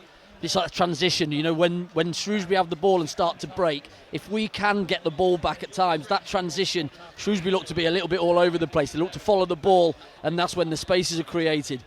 Yeah, it's just behind him, isn't it? It sort of comes off his shoulder. He gets the head, but then comes off his left shoulder and just goes wrong side of the post. And there is half-time. Well, it's a proper derby match. Both sides really throwing themselves into it. And Wrexham going behind an avoidable goal, but equalising through inevitably Stephen Fletcher after inevitably a great cross by Ryan Barnett. There's all to play for here. It's, really, the first half has passed by so quickly. Terrific atmosphere, terrific tempo, and ultimately, although I think Wrexham had a little bit more of the game, I think a level at half-time is pretty reasonable. Yeah, I'd agree. I think Shrewsbury started well, really bright, really intensive, the way that they were going about closing Wrexham down. And then they got the goal, really good strike by Marquis. And then Wrexham got back into it, started to make a few passes. And then I think it's been pretty much all Wrexham for the last little bit with that Rathbone chance. But yeah, I think 1-1, relatively fair. Wrexham probably just edging it, but don't deserve to be ahead. Yeah, I totally agree. I think both managers will be relatively happy after the performances they've seen in that first half to be getting in at 1-1. From a Wrexham point of view, I think we've just got to make sure this second half we come out with the same sort of tempo as we reacted after that initial goal. Obviously dominating in possession, as we see in the stats on the coverage there, 64%. I've had a lot of that ball, just got to make sure we're creating those chances, and then especially when Shrewsbury do get it at the other end, or they've had a few counters, we just look a little bit nervous at times. Got to make sure we're solid, don't give them anything else to hold on to in this game. Absolutely, it's the second half, I can't wait for it to start already. But we're going to have to wait 10 minutes, I'm afraid. That's the way the world works. We can have a look at some Ask Wrexhams, and there's been some beauties, not least if you want to feast your eyes on this fine piece of AI art by Al Nash of Stephen Fletcher giving his Braveheart celebratory roar in front of a burning tractor. That's powerful, that is. That is going on my wall tonight. I'm telling you that for nothing. Interesting debating point. Walter D. Wordsmith on Ask Wrexham, is it me or is Matty James the new Luke Young? I love this guy. I'm going to say no, except that I love both those guys. But I would argue it's a very different thing that Matty James brings to Wrexham in the middle of the pitch. Luke Young, energy and drive. Matty James, control and calmness, I would argue. Yeah, I would liken Dobson more to a Luke Young, the way that they play. And I think, Matty James just brings that bit of experience, that bit of know-how of making really good decisions in key times when things are a little bit tricky. He makes that calm pass. He makes the right decision to clear it at the right times and when to bring it down. I think he's really added something to this team. It's like that assist at Bristol Rovers, which I know, that was just delicious. But it's the fact that if you can get him at this level, I feel, with a little bit of space and a chance to get his head up, he will see those runs. And so many times you see players playing, as Wrexham's a good level to judge in some ways, that, you see players who make great runs but aren't surrounded by players who can see them.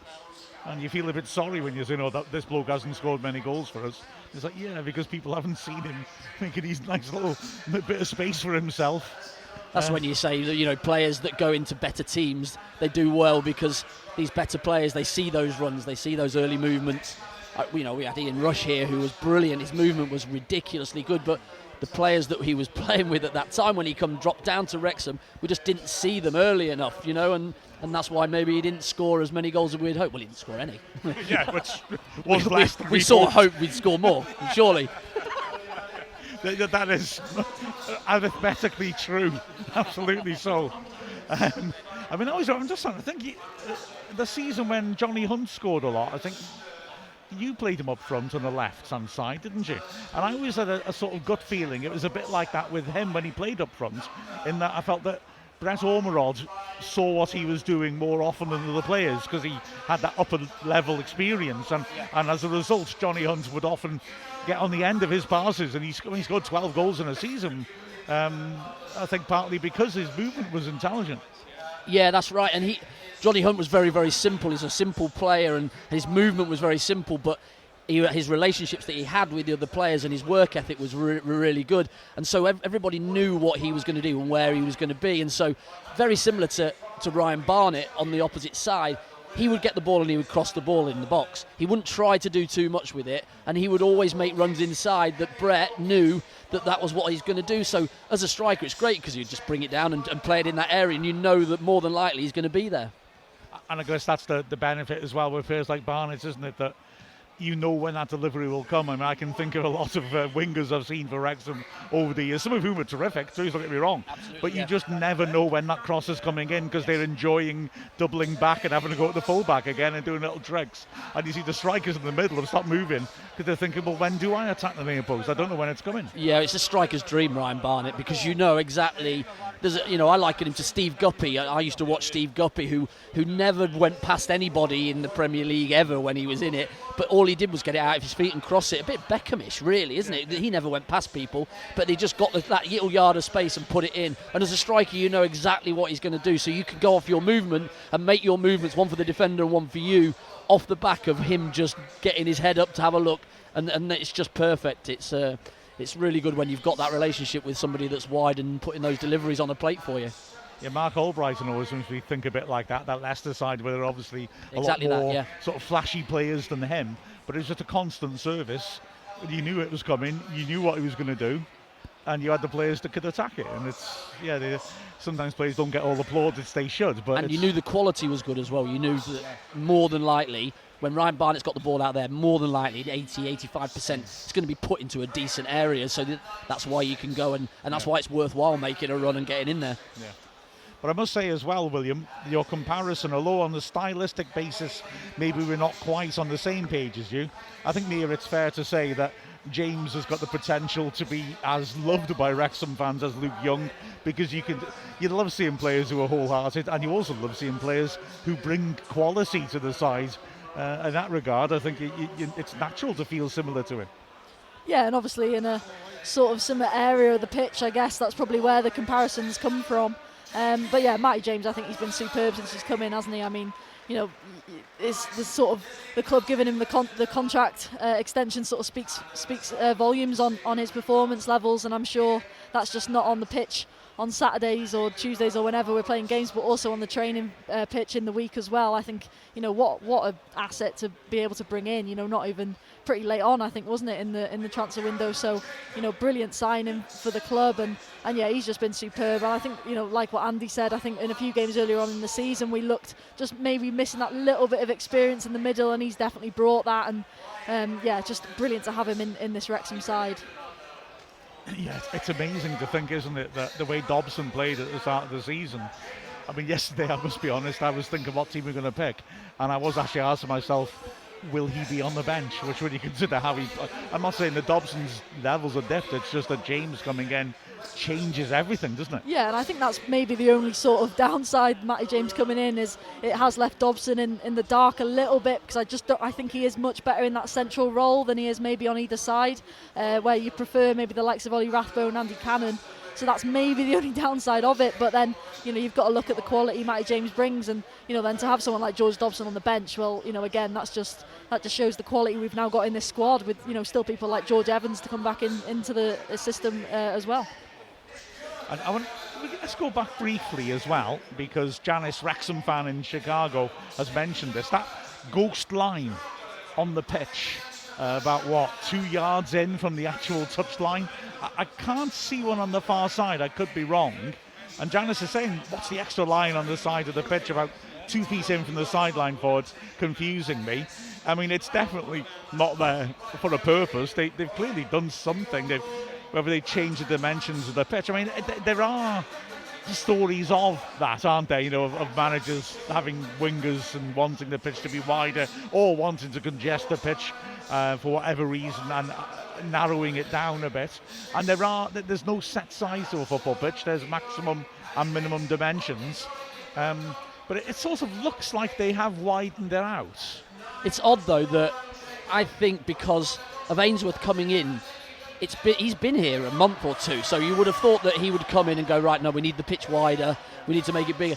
That could have been done a month ago, 2 months ago, or 6 weeks ago.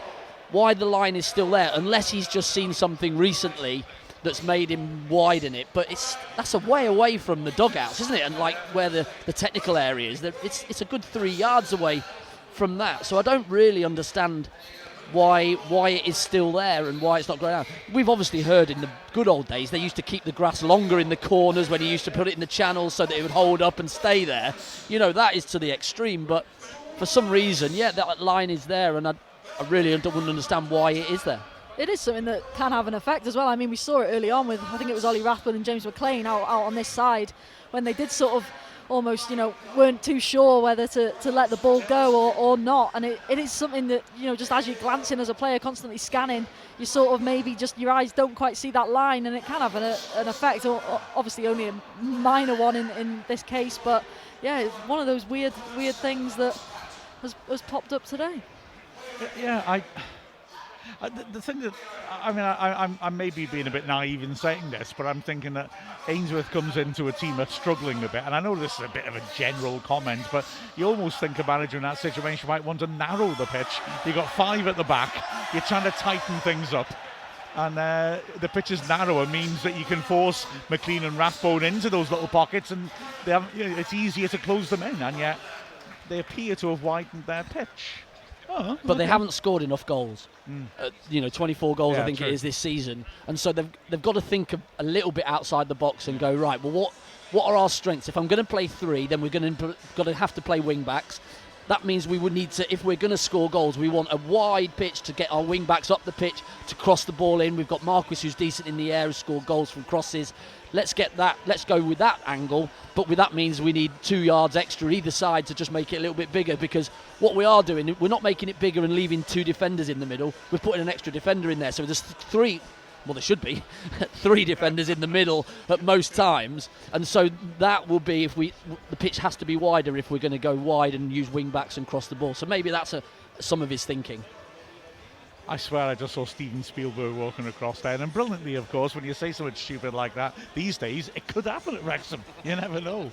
I've got a confession about this line as well, which is that years ago I was refereeing a school game. I hated being a referee because I heard the sort of abuse that I give them. And I gave a throw-in against the other school, and the lad turned down and started giving me a mouthful, and I'm thinking, oi, oi, red card, son, all that sort of stuff. And then I realised that the vectors for the shot put were parallel to the touchline, inside the touchline, and I was standing on the line. The ball went past me, so I give the throw-in, but I was standing about 2 yards in on the pitch. So I thought, his insults are justified, but I've given a throw-in. So I said, think about it, mate, and I went off. That's the beauty of being a referee. You can, if you choose, just run off. Get on with it. That's it, yeah. Suck it up, kid. It's a learning experience. Like so little of what I used to do when I was a teacher. Craig asks, that's Craig in Vancouver, how come there's such a big difference in games played between Wrexham and Birmingham? Well, we seem to be cursed at the moment. We've had, the bad weather hit everybody, but we've also seemed to be playing teams that are in the FA Cup on the dates that they play in the FA Cup. So the first couple of rounds, there's no league games on those dates, but then afterwards there are. It's just that sort of thing. So it's frustrating, but yeah, we have fallen behind. When you see some sports where, I always think that with American sports, where they show rather than a league table like a sort of win for against record. You've got to all play roughly the same number of games for that to make sense, really, in a league table. But yeah, in football, especially in Britain, where we have a lot of cup competitions, You often get that sort of discrepancy, which leads to the debate. Would you rather have the points in the bank or the games in hand? Personally, I'd rather have the points in the bank. Yeah, absolutely. Don't really want games backing up and congestion and fixture catalogue and all that at the back end of a season. So get those games played. We've obviously played 25. A couple of the other teams chasing us down with a few games in hand, but we've had 14 at home, so we're going to have a little bit of travelling to do over the next month or two to just catch up with those away games. But it would start lovely here, wouldn't it, if we could get a little win and push us up that away league. Oh, perfect, wouldn't it? Well, yeah, I think in February now, with Orient going through in the Cup, we haven't got a single home game in that month. So, if you can kick off and get a really, really nice away win, or just away performance today, good result, then the confidence that instills in this team would be massive. Yeah, absolutely correct. There's a little bit of a testing time coming up in terms of fixtures as we're about to get underway again. Shrewsbury have made a change, so Pierre got hurt, of course. He managed to get to half-time. He hasn't come out for the second half, but a straight swap, Toto and Ciala is able to come. I say a straight swap, actually.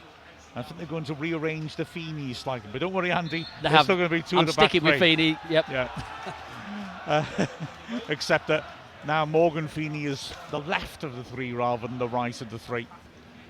As we restart again, and immediately it's Hoole knocking it over the top, something for Marquis to chase. O'Connor gets there first, not the best clearance though. Throwing to Shrewsbury, about 20 yards out right hand side. Big second half this for both clubs. Ainsworth needs to just kick-start his campaign to pull them back up the table. Wrexham just need to keep being relentless as from the throw-in. McLean wins a goal kick. Yeah, we just got to keep grinding out results down. Who knows, might freshen the squad up a little bit in January, but now either way, just got to keep going, haven't we? Yeah, well, I think a point or three obviously takes us into second tonight. Obviously, I think that would give us a game up on Huddersfield and Wycombe, but still, what a place to be as you're heading towards the end of Jan in those automatic spots. Absolutely, it's nice help on that by McLean. Nearly carries through to Lee. Fletcher was running off him, but it doesn't. Cleworth steps in, makes a challenge, and in the end, Rathbone comes out with the ball on the halfway line. It's laid back to O'Connor, who comes forward smoothly. Good ball towards Fletcher. Again, he tries a little clip around the corner. This time, though, it's not red. And as a result, it's Castledine working it wide. He goes for the return pass, but Matty James did well. Tracked his run and is back there. And calmly to O'Connell, who runs into trouble. He's fouled, surely. Ref's given a penalty. Hang on. Oh, well, O'Connell made a mistake for the first one. He just turned. He didn't know the man was there. The Shrewsbury fans are asking for a red card for O'Connell as well. There's certainly a penalty to him.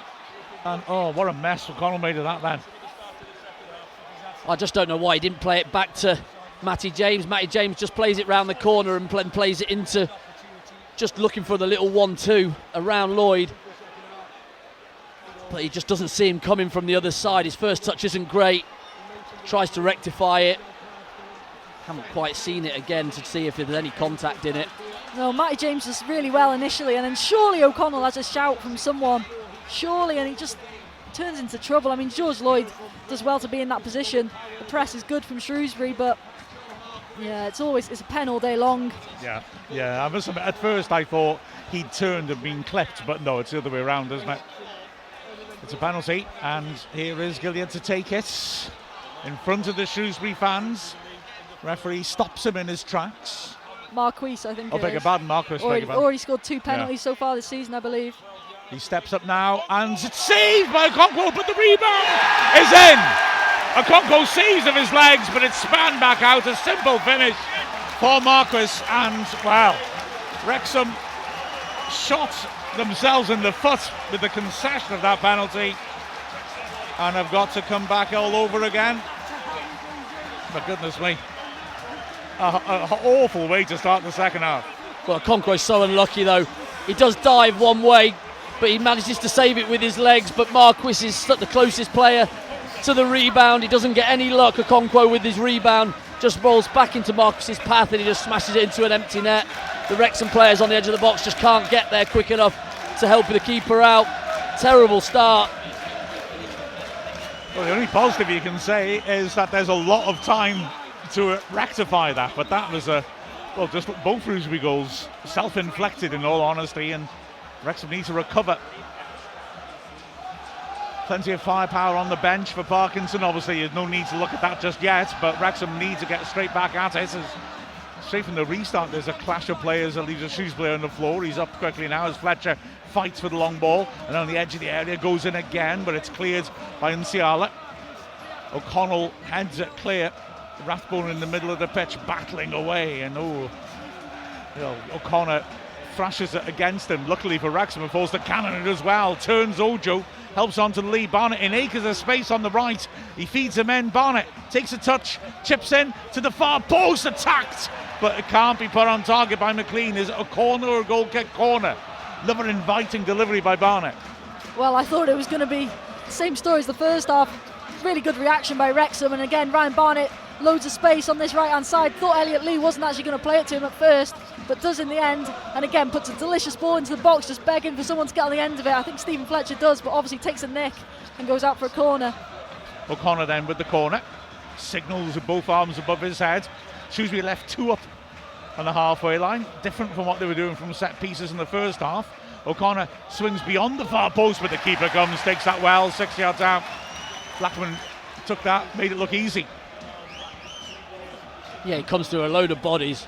Wrexham need to just make sure that somebody stands in his way and doesn't make him come, so that they can go and do their movement and get onto the end of the cross, but comes through bodies and manages a great catch. We've seen McLean come into the back of the pack from crosses from Barnett, wing back to wing back. He's just a little bit late on it, but Hull does really well on holding his run, seeing it and managing to get something on it to clear. It's another mistake by O'Connell, and Lloyd picks it up. O'Connell stepped out to try and deal with him, and he has a great foot in that by McLean, and he goes driving forwards, cuts inside his man, squares it. Now then, Cleworth galloping over the half line. Barnett frustrated, didn't come to him earlier, but it's a good ball by Cleworth, and Lee feeds it down the right channel. Cannon will do well to keep that in though. Goal kick. Ainsworth celebrating that like they just got another penalty. But yeah, Wrexham, there's Phil Parkinson, hands in his pockets, looking at his bench. At least we come back on the front foot straight away after conceding. Yeah, and again, it's positive. I think obviously just that final bit from Elliot Lee, just too much on that ball again. But the spaces are there. We can create these chances, the opportunities. It's not like Shrewsbury have, defended perfectly and we haven't had any sort of sniff. We're right in this game, and the opportunities are going to fall to us. It's just about, we've got to take them. Yeah, we need another Barnett second half, but with actual chances taken. As the ball's headed forwards well from the restart again by Rathbone, but Shrewsbury are able to get the ball back to Blackman. And he walks the ball out the box, knocks it long over the leap of Fletcher. It's attacked well again by McLean, and a mistake by Nsiala. He's lucky that Feeney was behind to tidy up O'Connell over the top. He's looking for McLean, he's asking a lot of him though. Throwing goes Shrewsbury's way, level the edge of the box. Yeah, it's unlike O'Connell, because he's normally the one that is the calm influence. I know he's made a mistake just then. He's got to just really play his game now. From now on, just get yourself settled down. Don't rush. There's plenty of time. Take a touch if you need one, and just get back and make your next pass really key and get it to a red shirt and just grow into the game again. As oddly, for the second time in the game, Shrewsbury are taking a throw, and the linesman on the other side this time says it's gone in on the pitch and back out again for a throw to Wrexham. So throw to Wrexham. McLean in front of the Shrewsbury fans that still have that line of stewards watching them. As McLean waits for the go-ahead from the ref. Not much movement for him. It's a real morass of bodies there up at the front of the stand. As the throw-in's taken, Wrexham can't keep hold of it. Marquis does well, wins a throw-in off McLean. And he's stealing a hell of a lot of yards. Is that aimed at winding McLean up, possibly? He's getting loads of grief from all these fans who have been allowed to mass at the front of the stand, and then Marquis charging at him with the ball in his hands as if he's trying to get some reaction. I don't know. Anyway, the throw is taken in a rather more orthodox manner down the line, headed away well by O'Connor. Lee turns under pressure, wins another throw. Rathbone stumbles as he tries to hurry to pick the ball up, and It's McLean. Nice ball round the corner by Lee. Good return ball by Rathbone. Lee now darting to open the pitch up. Cannon has got Barnett out wide again. He's got a chance to run at Benning once more. Barnett, little step over, hits the goal line. He's got Cleworth in support and he tries to roll a cute pass inside. Doesn't manage it. Cleworth's won it back for him though. Barnett, it's very crowded in there. Lays it back to Cleworth. Cleworth will bring her out to Matty James. And James now can switch it back again to the left. O'Connor in space in midfield. Wrexham starting to pen Shrewsbury in. McLean in front of the fans who are booing him. Feeds it forwards, wins a throw in. Yeah, much better from Shrewsbury though against Ryan Barnett. They double, almost triple up on him when he gets on that ball. Just make sure there's absolutely no route any further up that pitch or even to get a cross away. Throw towards the corner of the box, well brought down by Lee. McLean takes over, swings in a right-footed cross, and that's straight into the arms of Blackman, the keeper. And a spell of pressure ends without a chance created. Wrexham trailing 2-1 here. We've got a 1-1 lost 1 record here at the New Meadow. One here, of course, in the FA Cup. And lost here horribly at the end of the season when we got relegated from the Football League, as the ball's flicked on well from the goal kick, but calmly dealt with by O'Connor. O'Connell into midfield, not the best ball, and Cannon can't find a teammate. Rathbone gets a foot in to slow down Shrewsbury at least. Now McLean scrapping away, concedes a throw in the halfway line. Well, O'Connell just doesn't seem to have recovered at all from the mistake just after half-time. He looks a little bit nervous on the ball, a little bit edgy. Just can't get that first touch down and just play. Well, I think even in the first half he had a couple where he just didn't look quite right, just a bit uncertain, which is not like him at all. I think he's been, very good so far this season. Sometimes been the difference for us in games. I love Owen O'Connell, but he does just occasionally have when he gets a run of games, he'll have one like this.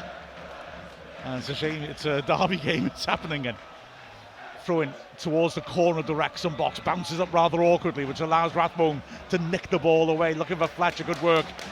Touch tight by Feeney to knock the ball clear from Fletcher. Shrewsbury tries to go down the line, but it's a throw in to Wrexham. But yeah, that was the other Feeney, Josh Feeney, who did really well to get tight to Fletcher. Wrexham again trying to get forward, trying to get some momentum. Rathbone fighting in midfield. So is Lee, and he's fouled. It was a Cannon, beg your pardon. To be fair to Cannon, he's really putting his body on the line, fighting to win the ball back. And it's a yellow card. Understandably, it wasn't just a foul. It seemed to me that there was a bit of an arm round his neck as well, pulling him down. So yeah, well, Cannon's done really well on a couple of occasions when the ball's just a little bit slow into him, a bit behind him.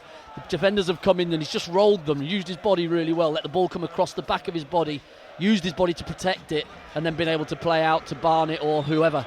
Here's McLean, level the edge of the area. Good defending again by Hoole, blocks his cross. Throw to Wrexham, 10 yards out.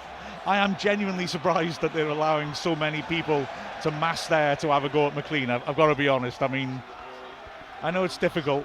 Well, they've been there from the first goal, haven't they? They came down out of the seats and they're stood barracking the closest they can get to the Wrexham fans. How they've not just made them go back down and sit down, I do not know. Yeah, and the game is now held up because of them. And, if I was Shrewsbury, I wouldn't wait for the ref to tell them to make an announcement on the PA system, because at this rate they're going to get a fine. Because, like I say, the game's held up. The Football League have already said that because of chanting against McLean, he's got dispensation to leave the pitch, as something is thrown at him then. But he's got dispensation to leave the pitch on the long side to avoid this sort of situation.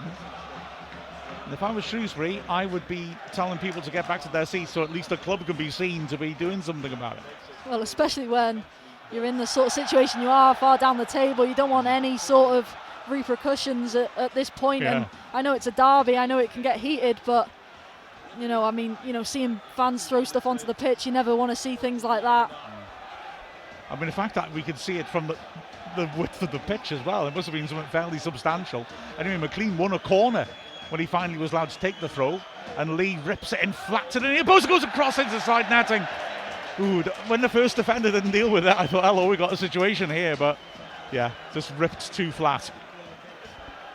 But Wrexham need to get on the front foot, not have to battle these circumstances, but focus on this game. Well, it's not one of Lee's best. Free, his corner gets it a little bit wrong. Yeah, I don't think we've been our usual self on corners today. No. So far, at least. Just haven't quite had that cutting edge that we normally have. We normally look so dangerous from our set pieces. From the goal kick, Cannon wins it. It comes back at him, and he's a little unlucky. Perhaps he makes contact with Ojo. Free kick in the centre circle. I'm not saying it's not a foul. I'm saying it's the sort of thing the ref wasn't giving in the first half. But anyway, Shrewsbury 2-1 up now against Wrexham. And Wrexham just struggling to get rhythm going. Subs warming up: Mullin, Marriott, Dobson. As the free kick in midfield. Benning stands it up towards the edge of the box. It's touched on, but beyond Nsiala, and back there in the box is Fletcher feeding her out. Wrexham, I thought they might have won a free kick there as Lee went down. Referee doesn't give it. Wrexham continued. They got the ball. O'Connor, though, too early. Ainsworth is heading the ball when his players are going up. Yeah, he's just done it again as well. He's playing every ball here, Ainsworth. As Wrexham claim the ball back on the edge of the area. Cleworth coming forwards. Barnett lifts it over Benning's head, looking long for Fletcher. Gets it brilliantly, but just gets a bit too much on that. Throw into Shrewsbury. He won the ball well against two defenders. Well, let's get a GPS vest on Ainsworth. Yes. See how his heat map. It'd be amazing. I want to see the elevation. He's getting up and down. Throw into Shrewsbury. They're taking a bit of time over it, understandably. In the end, it'll be Morgan Feeney takes it. And steps, throws towards the halfway line. Cleworth wins that well. Hooked away again by Castledine. O'Connell stooping, heads down the line. Scrappy this. Cleworth heads it back in again. Matty James does well. Under pressure, feeds it backwards. And Wrexham go back to Okonkwo. Fletcher is lurking.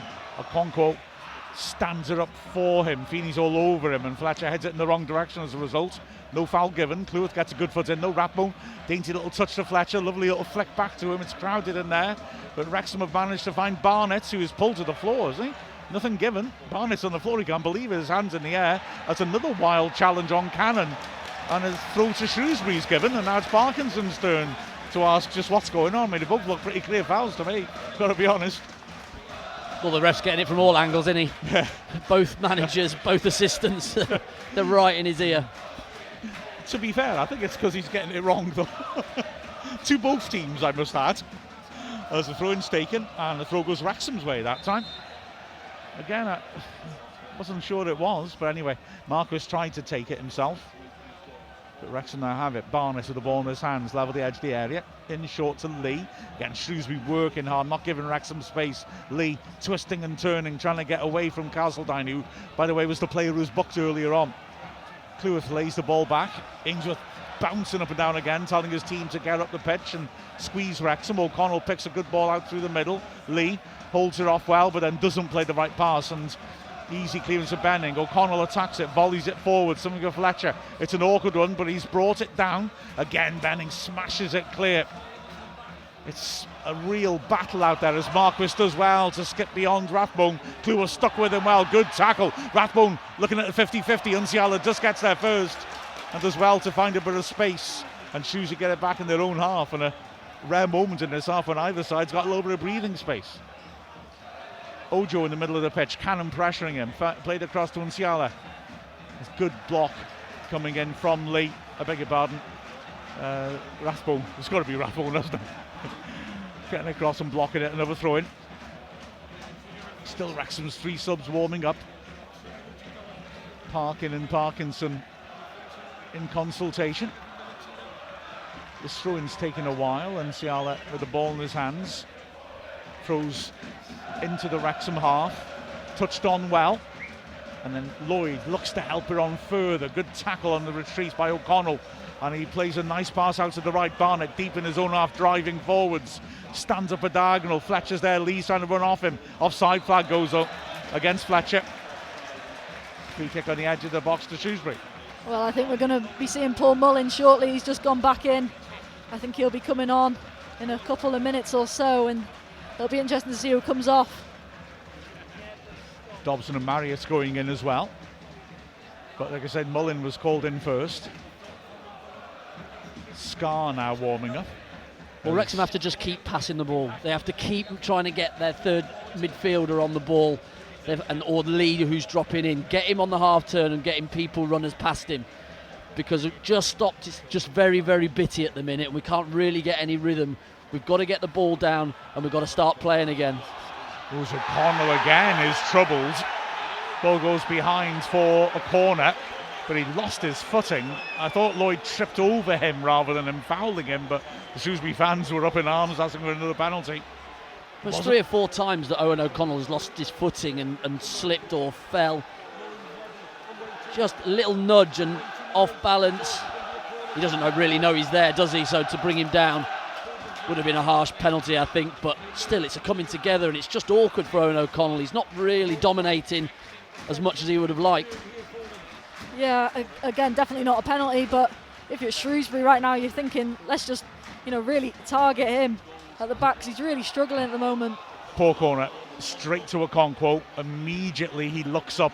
Barnett is up there asking for the early delivery, and when he hits it, that's going to be a yellow card because Lloyd jumps across him, and the ref's got no option there but to show the striker a yellow. And here come the changes. Mullin is definitely coming on. Might be just him for now. And yeah, he's coming on for Andy Cannon, who sprints off the pitch. It's got to be Elliot Lee dropping in then to that left-hand side. Rathbone coming across to the right-hand side. Mullin going up top. I mean, I've liked the Lee dropping off like that, but we just got to change it up, haven't we? We've got to do something like this. Fletcher gets a partner now. Yeah, but when you're playing with 2 strikers, but one of them is a midfielder who likes to drop in and get the ball, you've got to get people running past the strikers, and we only had Andy Cannon once, maybe twice doing it. We've got to get somebody that's making that run into the hole and to stretch the pitch, because Fletcher's not going to really run in behind, but you've got to stretch the pitch to create the space for Lee to drop into. I think Shrewsbury are going to be forced into a second change. Carl Winchester is stripped off now. There's a player getting treatment. Is it Hoole, the right back? Winchester played right back against Wrexham in the game at the racecourse when, Shrewsbury put in a horrible performance. I remember after the match in the press box listening to the Shrewsbury local BBC station having a phone in, and the Shrewsbury fans were ripping them to shreds. Well, anyway, Winchester's definitely coming on. As the clock continues to tick on, 67th minute now. And Winchester is going to get a run out. He is on the way out of the club, it would appear, because he's going to move back to Northern Ireland, Derry City, it appears, as Gilead comes off to a hug from his manager. So Winchester actually will go into centre mid. But yeah, Derry City appear to be signing him in the next few days. The Shrewsbury skipper. O'Connell floating it long. Fletcher beaten in the air well by Morgan Fleeny. That's a good early ball Rathbone, and good running by Mullin as he pulled off the ball. Ref doesn't give it. Barnett fighting for that ball. Throwing goes Shrewsbury's way, so Wrexham's astonishment. It was all a question about the ball crossed the line as Barnett was trying to protect it or not before he knocked it off a Shrewsbury player. I didn't think it had, to be honest, but... Well, I didn't think it had, and it looked like the linesman didn't think it had and waited until it came off the Shrewsbury player, kicked it out seemingly, but he's given it the other way. Rathbone is going nuts at the referee as the ball is thrown down the line and ricochets kindly for... I beg your pardon, that is a Shrewsbury throw. As up steps Morgan Feeney. It's about halfway up his own half, left-hand side. We're just past the halfway mark in the second half. Wrexham 2-1 down as Barnett wins the header. Winchester feeds a good ball down the flank. Lloyd looking for a return pass, doesn't get it from Castledine. Good foot in by Rathbone. Shrewsbury battling in the Wrexham half. Cleworth is clipped by Lloyd as he clears. And is just feeling his foot awkwardly. Or is it his calf, actually? Yeah, it looked a bit calf. She went straight to it, held it. Whether it was a kick or not, just a little bit uncomfortable, doesn't it? Let's hope it is a kick, because that's probably something if he can get over rather than a pull. He's carrying on, throw in taken, and he's going to have to get off the air down now. Doesn't get to it, and good tackle by Benning, real strength on that. Well, that tested Cleworth's right leg out. It's a throw to Wrexham. And Cleworth throws down the line looking for Fletcher. Benning retreating as well to get there first. Cleworth leaves it for the throw-in. Wrexham just not getting things going creatively in the second half after the blow of that penalty. Down the line, Mullin tries to help it on. Good ball work by Rathbone, snaps onto it, feeds it round the back, looking for the pace of Mullin. Ooh, offside decision given against him. Mullin complains saying the ball should have come a bit quicker. I'm not sure Rathbone could have played it much quicker than that, but... No, I don't think the space was there for to get it through between them until he had that extra touch. Mullin had spun and already pushed in there. Just couldn't get it to him early enough. But that sort of sums up the half so far for Wrexham. We're not getting that ball into attacking positions well. Mullin's looking fired up and lively straight away. But he needs to be fed. As Blackman understandably taking his time over this free kick. Driven long, O'Connell backed into. No foul given. They end up wrestling each other, O'Connell and Marquis, as Shrewsbury carry on. A Hool feeding a nice ball edge of the D. Chance for Castine, drills it wide. Ooh, it was a chance that he had to snatch at it a bit. The challenge came in on him from Cleworth. But they opened Wrexham up nicely there, though. Yeah, unlucky, nice play. I was watching O'Connell on the floor with Marquis and having a little wrestle, a little tussle up, pulling and kicking. Yeah, just snatches at it in the end. And of course that was what created that space in the middle of the defence. The fact O'Connell wasn't there, because the two of them were rolling about. Wrexham again with O'Connell with a long one. That's a nice idea towards Fletcher, brings it down beautifully, chips it over though, unlucky. I've got to say, he's a class act. Just couldn't quite bring that shot down under the bar. Well, there's not many other strikers in this league that can do that. I know he hasn't got the finish right, but you can see what he's trying to do, just wrap it round. And he's so unlucky, just doesn't quite catch it as he probably would have wanted to. But really nice ball in from Owen O'Connell. We go long and it actually works for once in this game. Hasn't worked too often for us so far. Yeah, it was a lovely take, wasn't it? And a clever idea, just trying to curl it over the keeper. Couldn't quite bring it down in time though. And now So very rarely misses the target. Does Fletcher. He's so good at just making the keeper work, and so surprised that when he does take that down that he doesn't make the keeper work. Here's Barnett now. Benning comes to him. Barnett cuts inside looking for options. Has to go back to Cleworth. And it's now Matty James. Cleworth once more put under pressure. Good vision. Switches. O'Connor's got a bit of space. Lee is offering. Early pass to him is played. McLean is ahead of him. This is more like it from Wrexham. Just trying to pull Shrewsbury around. Lee looks for Rathbone. Lucky Ricochet files for Mullin, who tries a shot from 25 yards. Goes well over.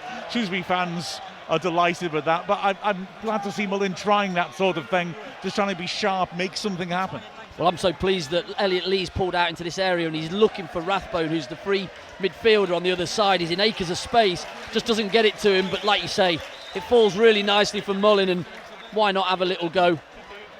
It's a long way out though, but still you're just hoping that his confidence is still there to have a go. A couple of little changes of direction of play, and we opened up a lot of space in Shrewsbury's half as well, and that's what we're going to keep doing, as Lee can't get to that. O'Connell brings it down on the halfway line and spreads quickly to Barnett. The snappiness of the passing was good as well. Barnett looking for Mullin. He's got a little chance there, but Rathbone wins the second ball. Awkward one for Lee to control. He's fighting well on the edge of the D, and he squeezes out a pass to Barnett.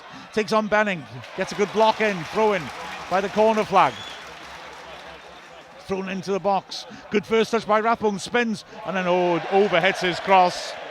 Launches it. It'll go for a goal kick in the end, but yeah, it's a little bit better the last couple of minutes, at least from Wrexham. Well, a fantastic first touch from Rathbone, because it was awkward and he just took it on his thigh into the space, and then I think he's just trying to drill it low and hard, just gets underneath it on the volley and it fires it way too high to have any joy for any of the strikers going into the box. But the tempo was a little bit up for Wrexham there, which is a lot better. Yeah, absolutely. It looked more promising. It's hard to take your eyes off Ainsworth, I've got to say. He's been eyeballing the crowd and demanding more noise from them. Here's Lloyd now, the ball bounces off him, and O'Connell runs into trouble. Lucky that Rathbone picks it up. Barnett now standing it early for the pace of Mullin, but that's a difficult pass to play. Mullin still herring after it, and he couldn't quite keep that end. Hell of an effort by Mullin, to be fair to him. As another Shrewsbury player has gone down in the middle of the pitch. And that gives a chance as Castledine is. He can slow things down. But that run from Mullin is definitely what we need. We need one of the strikers to run in behind them. It stretches the pitch and it offers something in behind for the back three to play. So once that run happens and we play a few of those balls, their defence will drop, and that's when you need to then play into midfield and play through. Jack Marius is stripped off. Sorry, Mark. Ollie Rathbone's just been booked as well. Not sure if he's having a few words with the ref that the ref's not too pleased with. Well, there was that passage of play, wasn't there, a couple of minutes ago, where there seemed to be two clear fouls to Wrexham. The ref gave neither, and Rathbone was just throwing his arms up, screaming at him. The ref wasn't interested, but Rathbone, I guess, may have continued.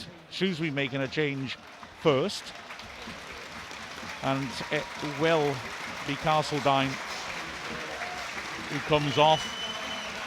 And in his place will come Jordan Shipley, who started their last match in midfield. So again, it's a like-for-like change, fresh legs. Marius is going to come on as well. Will we see us go to 4 at the back? Well, actually, where is O'Connell? Has he come off already? Fletcher's currently... Yeah, he's out of there already. Yeah. So to a 4. 4 at the back, yep. Cleworth and O'Connor, the centre-backs now. Barnett and McLean, the full-backs. Diamond. He's Mullin. gone to this before, hasn't he? He had a lot of success with it, didn't he? Especially in the National League, as Rathbone wins ahead of throwing on the halfway into Shrewsbury. Yeah, he had a lot of success turning games around. He's had less, I would argue, since he come back in the Football League with it, but it's a legitimate idea. As Benning heads it down the flank, throw to Wrexham. Yeah, so it's Marriott and Fletcher up front, and Mullin playing behind them. Cleworth heads down throws down the line. Feeney heads it away, and it'll be another throw to Wrexham in the halfway. And Parkinson quickly getting the ball to Barnett. Throws it down the line. Fletcher can't get to that, but he'll get to the second ball. His pass down the line doesn't find Mullin though. It's cleared long. O'Connor, good strength, heads it forwards. Mullin trying to back in, can't win it. James scoops back, goes up. Marius is on the chase. Unsialid as well, just a block off his path, and Blackman can take that easily. But yeah, O'Connell knew his number was up, didn't he? Really, he was always going to be the one out of the 3, I think, to be brought off in these circumstances.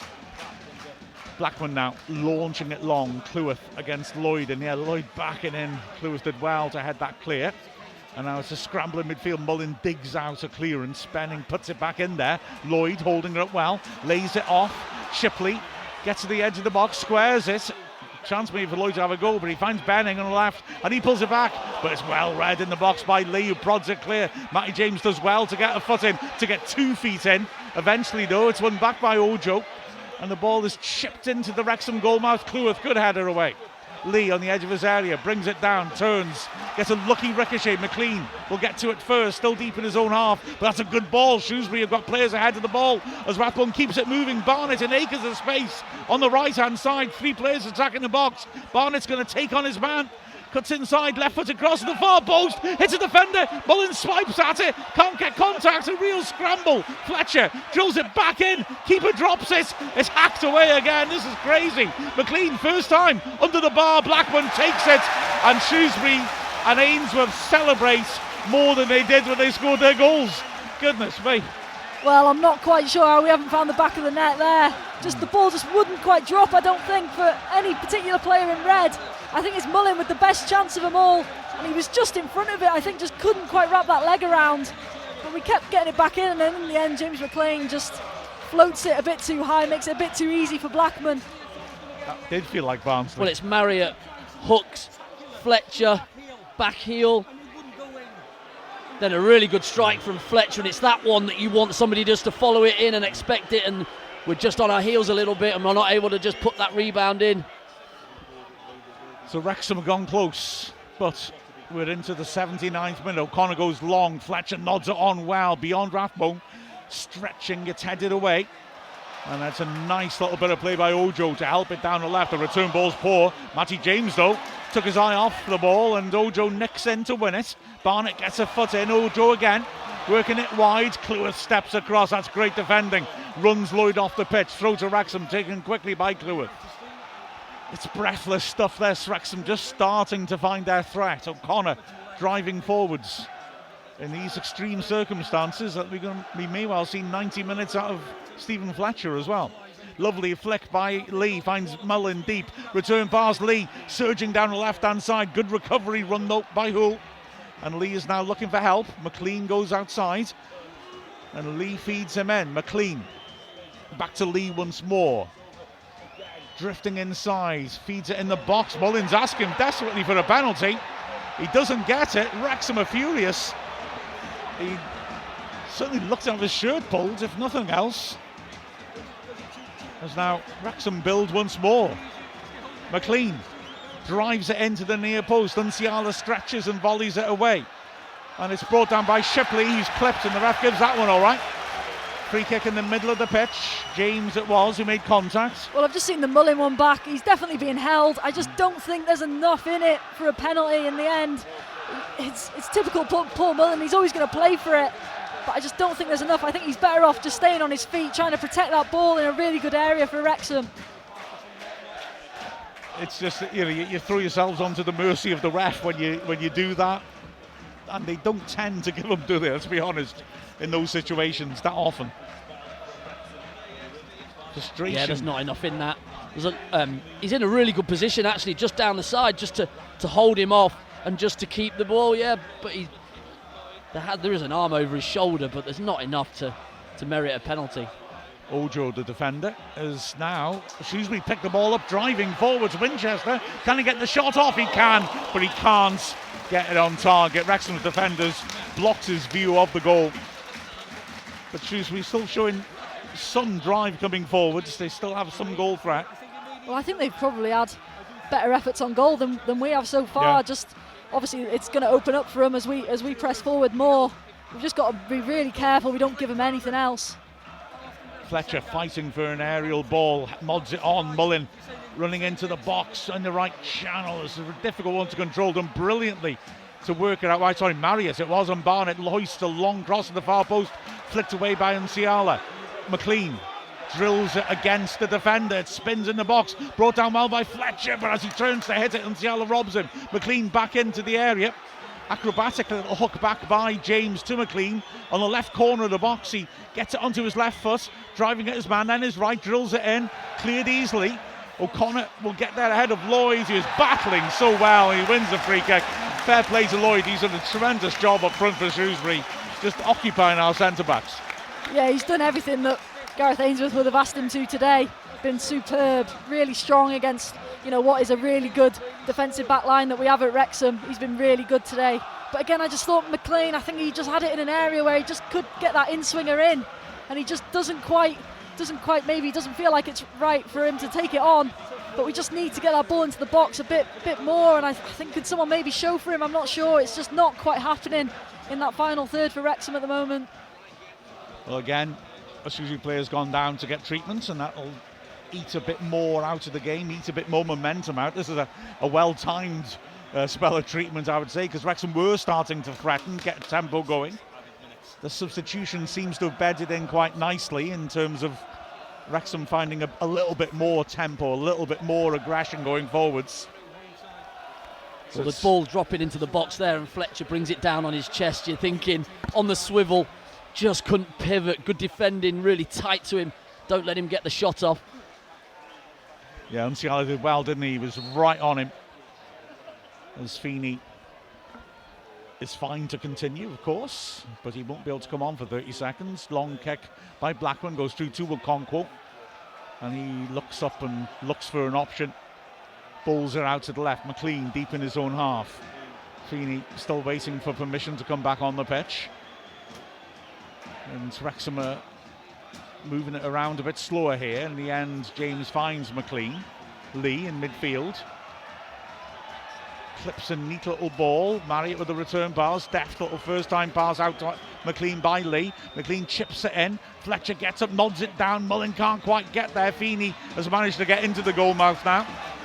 And in fact, he gets launched clear by his namesake, Josh Feeney. Well, that was certainly better play, though. They're looking to move the ball a little bit more in midfield and create those crossing opportunities. Marriott comes out that time, Lee, and then they're able to get a bit more space where they're able to cross the ball properly. And good winner by Fletcher, just didn't fall to Marriott and Mullin, who was running off him. Another yellow for Shrewsbury. Hoole lunging in rather wildly. And although he claimed it wasn't a foul, I think the ref got that one right. Free kick in midfield then. O'Connor stands on it. Cleworth making his way up late. We're into the last 6 minutes. O'Connor stands it up, looking for Cleworth. It goes over his head, headed clear. Rathbone comes back to try and win it back, but he makes contact on Marquis. No foul given. Shrewsbury thrash it away. Barnett on the halfway line, tames it, stands it straight back in there. Fletcher backpedaling. Bullen's beyond him. Fletcher can't get into position. Goodness me, he's fighting like hell, and he's nodded it down. Lee quickly out wide to McLean by the corner flag, takes a touch, stands it up under the bar, and Fletcher just couldn't get on top of that header. It spins wide off his head. Barnett keeps it in, slings it straight back into the near post, and it's picked up by the keeper. Great run by Marius, just couldn't quite get there in time. Yeah, it was, because you know what Barnett's going to do. He's going to turn and put it in the box, and Marriott just couldn't quite get there. It's just a little bit too close to the goalkeeper. Yeah, it's a pity that for Wrexham. Barnett ripping it in. Marriott spotting the opportunity, but yeah, just too close to the keeper. Shrewsbury have another substitution lined up. Ball's not long and comes off Lee's head. Okonkwo will pick this up. Time running out, 4.5 minutes. Wrexham trail 2-1. McLean on the halfway line. James offers, goes backwards instead. O'Connor on his left foot, head up, looks up, hits the diagonal. Fletcher again, fighting with Feeney. Comes off Fletcher's head, I think, but in the wrong direction.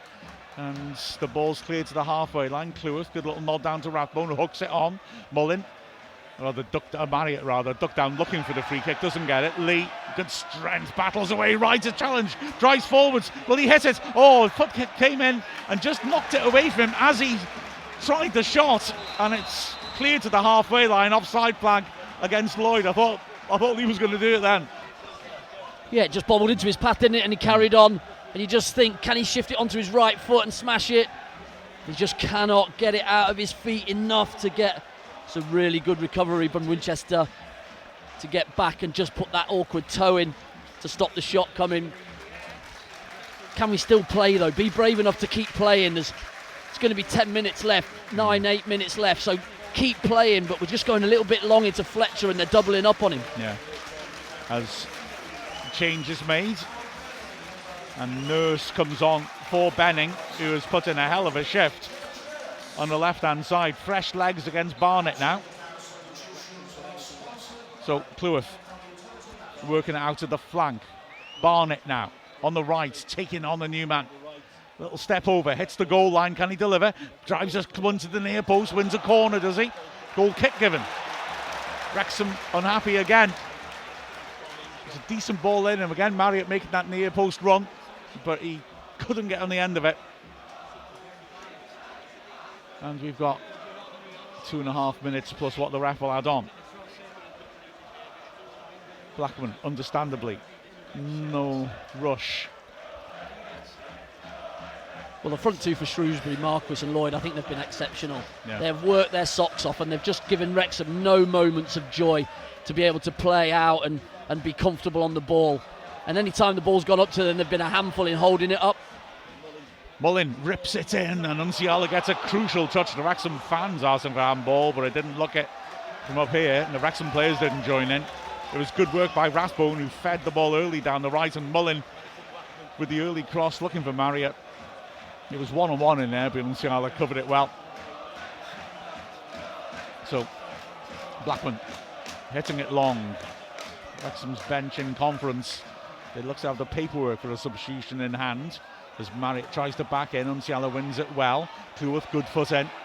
And now it's Barnett under pressure, calm, squares it to O'Connor. O'Connor striding out from the back. Drives it long, looking for Marriott, stands. Ooh, Unciala was lucky there. He lost it in the air. Marriott was goal side of him, but couldn't bring it down. It was a difficult one, and he didn't expect to come to him, as Cleworth again does well, not just to win the ball, but to keep the ball. Mullins made a good run for Barnett. Barnett, though, is going backwards. Wrexham, as Andy said, need to keep that ball moving rather than just knock it long. James and Cleworth exchange passes. Now it's O'Connor in the centre circle, coming forwards, stands it up, looking for Fletcher, running into the box, too much on that. And Blackburn can let it roll for a goal kick, and that'll eat a bit more time up. Mo Fowl is getting ready to come on. Yeah, it's just a bit too simple for me. Just a little diag into Fletcher. They've dealt with it really well in the last 10 minutes. So can we make a little bit of a difference? Can we make a little pass into midfield, League on a half turn, something different to try and alter the play, because we're just going in and being so predictable. Well, looks like the foul change is going to be made now. Mullins come across to have a chat with Parkinson. Rathbone, the man who's coming off. There's a lot of attacking players on that pitch now. Let's see how we work this. Well, he could certainly make a name for himself, couldn't he? Foul coming on and scoring his first league goal. Marriott's looks a little deeper now, but once Wrexham get the ball, everything's going to be going up the pitches.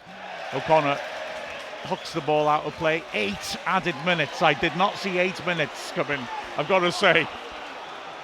I've not been convinced by this ref. There's been a fair few injuries, a fair few players going down with a bit of cramp and stuff. So I knew that there'd be 6 minimum. Yeah.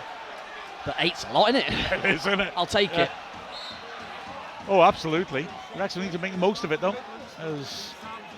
Here's the throw by Nurse down the line, headed away by Barnett. Lee pops it back to him. Barnett plays a long ball forwards, an inaccurate one, though. And that allows Hull to drive up to the edge of the box. He chips it into the far post. Shipley's done well to keep that alive, and Cotwell drops it, and it's sliced wide. What a chance that was. Goodness me, that should have been all over. Yeah, that was 3 points for Shrewsbury there and done. I don't know how he's just not hit the target at all. It's quite poor from Okonkwo in the end, just palms it. I think it's quite safe for him in the end. He could probably have held on to it, but Wrexham let off with 8 minutes or so to go. Well, that was a let off, as here is Lee now. Oh, it's a poor pass. Musiala reads it well, drives forwards. Lee body checks him, free kick in midfield. Lucky not to get a yellow for that. Well, we're all 4 strikers right up against their back 4, and we're just fairly easy to mark. We just need to make a little bit of a difference, be on a different line to your mate, so that there's a pass on to you. I know he's going for it, and I know we've got 4 strikers on the pitch, and probably playing forward early is probably the way forward for the last 8 minutes. But once we've got it in that half, we can't just wait for it up there. We've got to make a little bit of movement to try and create those opportunities. Yeah, it makes it easy to mark, isn't it, really, as the ball's not long. Lloyd on his own up front, it'll bounce through to Okonkwo. And he steps up quickly to the edge of his area, looking for someone to release it to. He's going to knock it long, in fact, inevitably he is, isn't he? Drills it through the middle. Fletcher jumps. Josh Feeney gets ahead to it. Winchester helps her a bit further on. McLean now on the left-hand side, back to the centre circle. James has got Lee out wide. Lee, immediately a man comes to him. Lee lays her off, under hit that perhaps. O'Connor helps her on, but surely that's a foul. O'Connor had to jump out the way of the challenge from Winchester, who loses the ball in the end. Cleworth stands where it came from, headed clear. Now McLean. Wrexham need to get that ball down and start moving it. We're playing hurried passes and not keeping it. McLean plays the ball forwards, but it's deflected and clears. Cleworth does well again, stoops and nods the ball square. O'Connor sets himself, hits the diagonal, looking wide for Barnett in the air. Nurse does well against him, and he's managed to get to the loose ball, and Nurse will drive forwards. Barnett sticks with him well. It's lifted over the top of Wrexham defence. Great run by Lloyd, taking on the last defender, O'Connor. Wrexham went offside, not given. Lloyd's heading towards the corner flag. Nurse is there to help him, and Wrexham, James battling away. It's come off him last though. Close to Shrewsbury by the corner flag, just what they wanted. Yeah, well, he does really well, Lloyd, but I think if he gets his head up, Marquise was all on his own running towards that goal. Would have been in for an absolute golden opportunity to wrap up that win for Shrewsbury. But Lloyd does really well, just protect that ball, experienced play. And Shrewsbury naturally are going to take their time over this. Nurse has the ball in his hands. We have had 3.5 of the 8 added minutes. He finally releases it, and it's brought down nicely in the corner. And nothing battling away, lose it in the end. James thrashes it clear. Good interception though in midfield by Winchester. Ball's fed up towards the corner of Wrexham's box. Winchester now feeding it in behind Clewer for Shipley, who digs that across, puts it in the crowd. The substitutions done well though, haven't they, for Shrewsbury? Winchester's been strong. Shipley kept that ball alive for the chance at the end. Yeah, they've just dug in and they've really given a little bit of a verve to the Shrewsbury lads. Obviously the goal has given them a big lift at this early in this second half, and it's given them something to cling on to. But they've certainly been as good as Wrexham in this second half. I don't think Wrexham have really earned the right to take 3 points so far, but can they get something out of the game? Fletcher nods it down. Marriott does well to get there, knocks it off his man and gets the corner. Ooh, goal kick given. Astonishment amongst the Wrexham players. Unless it was a double ricochet, it looked like Marriott knocked it off his defender. Quite possibly. Just hasn't fallen for Wrexham, has it, at all? Those ones have always gone against them so far today, but yeah, I don't think Wrexham have really deserved to win this game. No. You never write this team off though, do you? Until the very, very last minute. They keep going. Is there still one opportunity in them to get back into this game and get something out of it? Yeah, at 1-1 at half time, I felt comfortable. But that goal right at the start of the second half really changed everything. Clewer does terrifically well to get up and win that header. Throw in to Shrewsbury in midfield, left hand side. The Shrewsbury fans absolutely thrilled of this.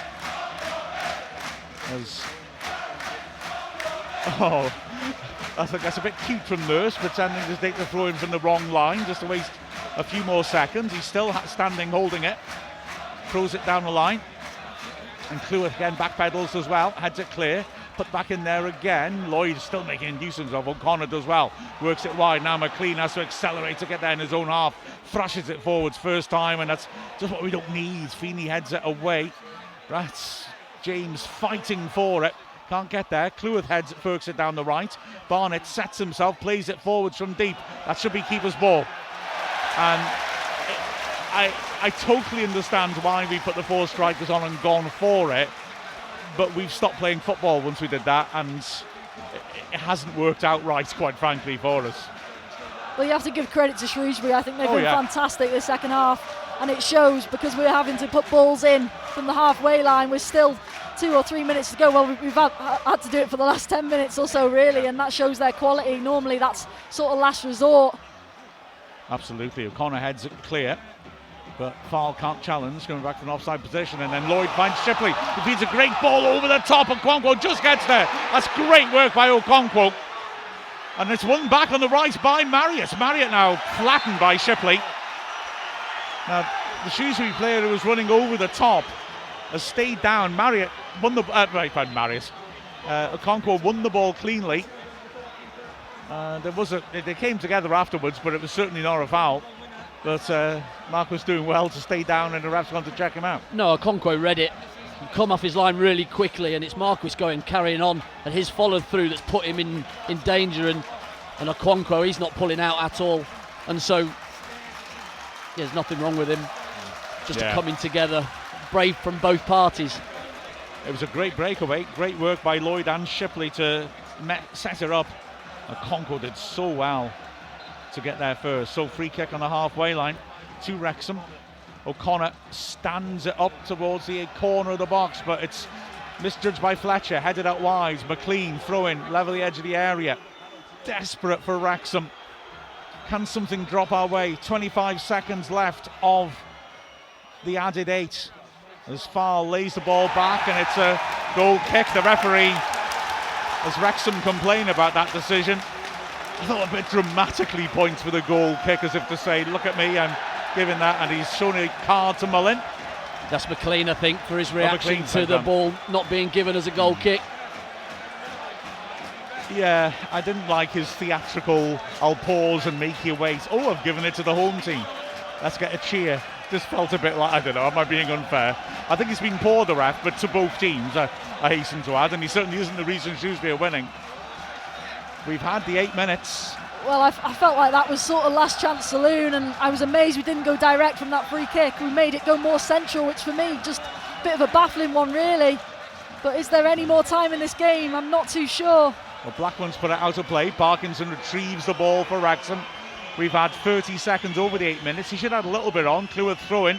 Will drop wise for a throw to Wrexham, will it? It's gone out of play. Is that the final whistle? Yes, it is. Well, Wrexham shocked here at Shrewsbury. If we'd won, we'd have gone top. But instead, we lose 2-1. A match which, well, I mean, we conceded 2 goals which really were avoidable. And that was really what put us snookered behind the 8 ball. 17th minute, a poor header by O'Connell. Great work by Marquis, who drove into that right channel and thrashed an excellent finish inside the right post. Wrexham hit back 6 minutes later, though. Possibly a foul by Rathbone in the build-up that's gone to Shrewsbury, but it looked like a very well-judged tackle.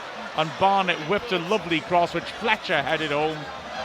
Wrexham looked to get on top as the half went on, and you felt comfortable at half-time, frankly. But in the second half, well, again, a nightmare for O'Connell, not realising Lloyd was behind and turned and caught him in the box. Penalty rightly given, driven home confidently again by Marquis.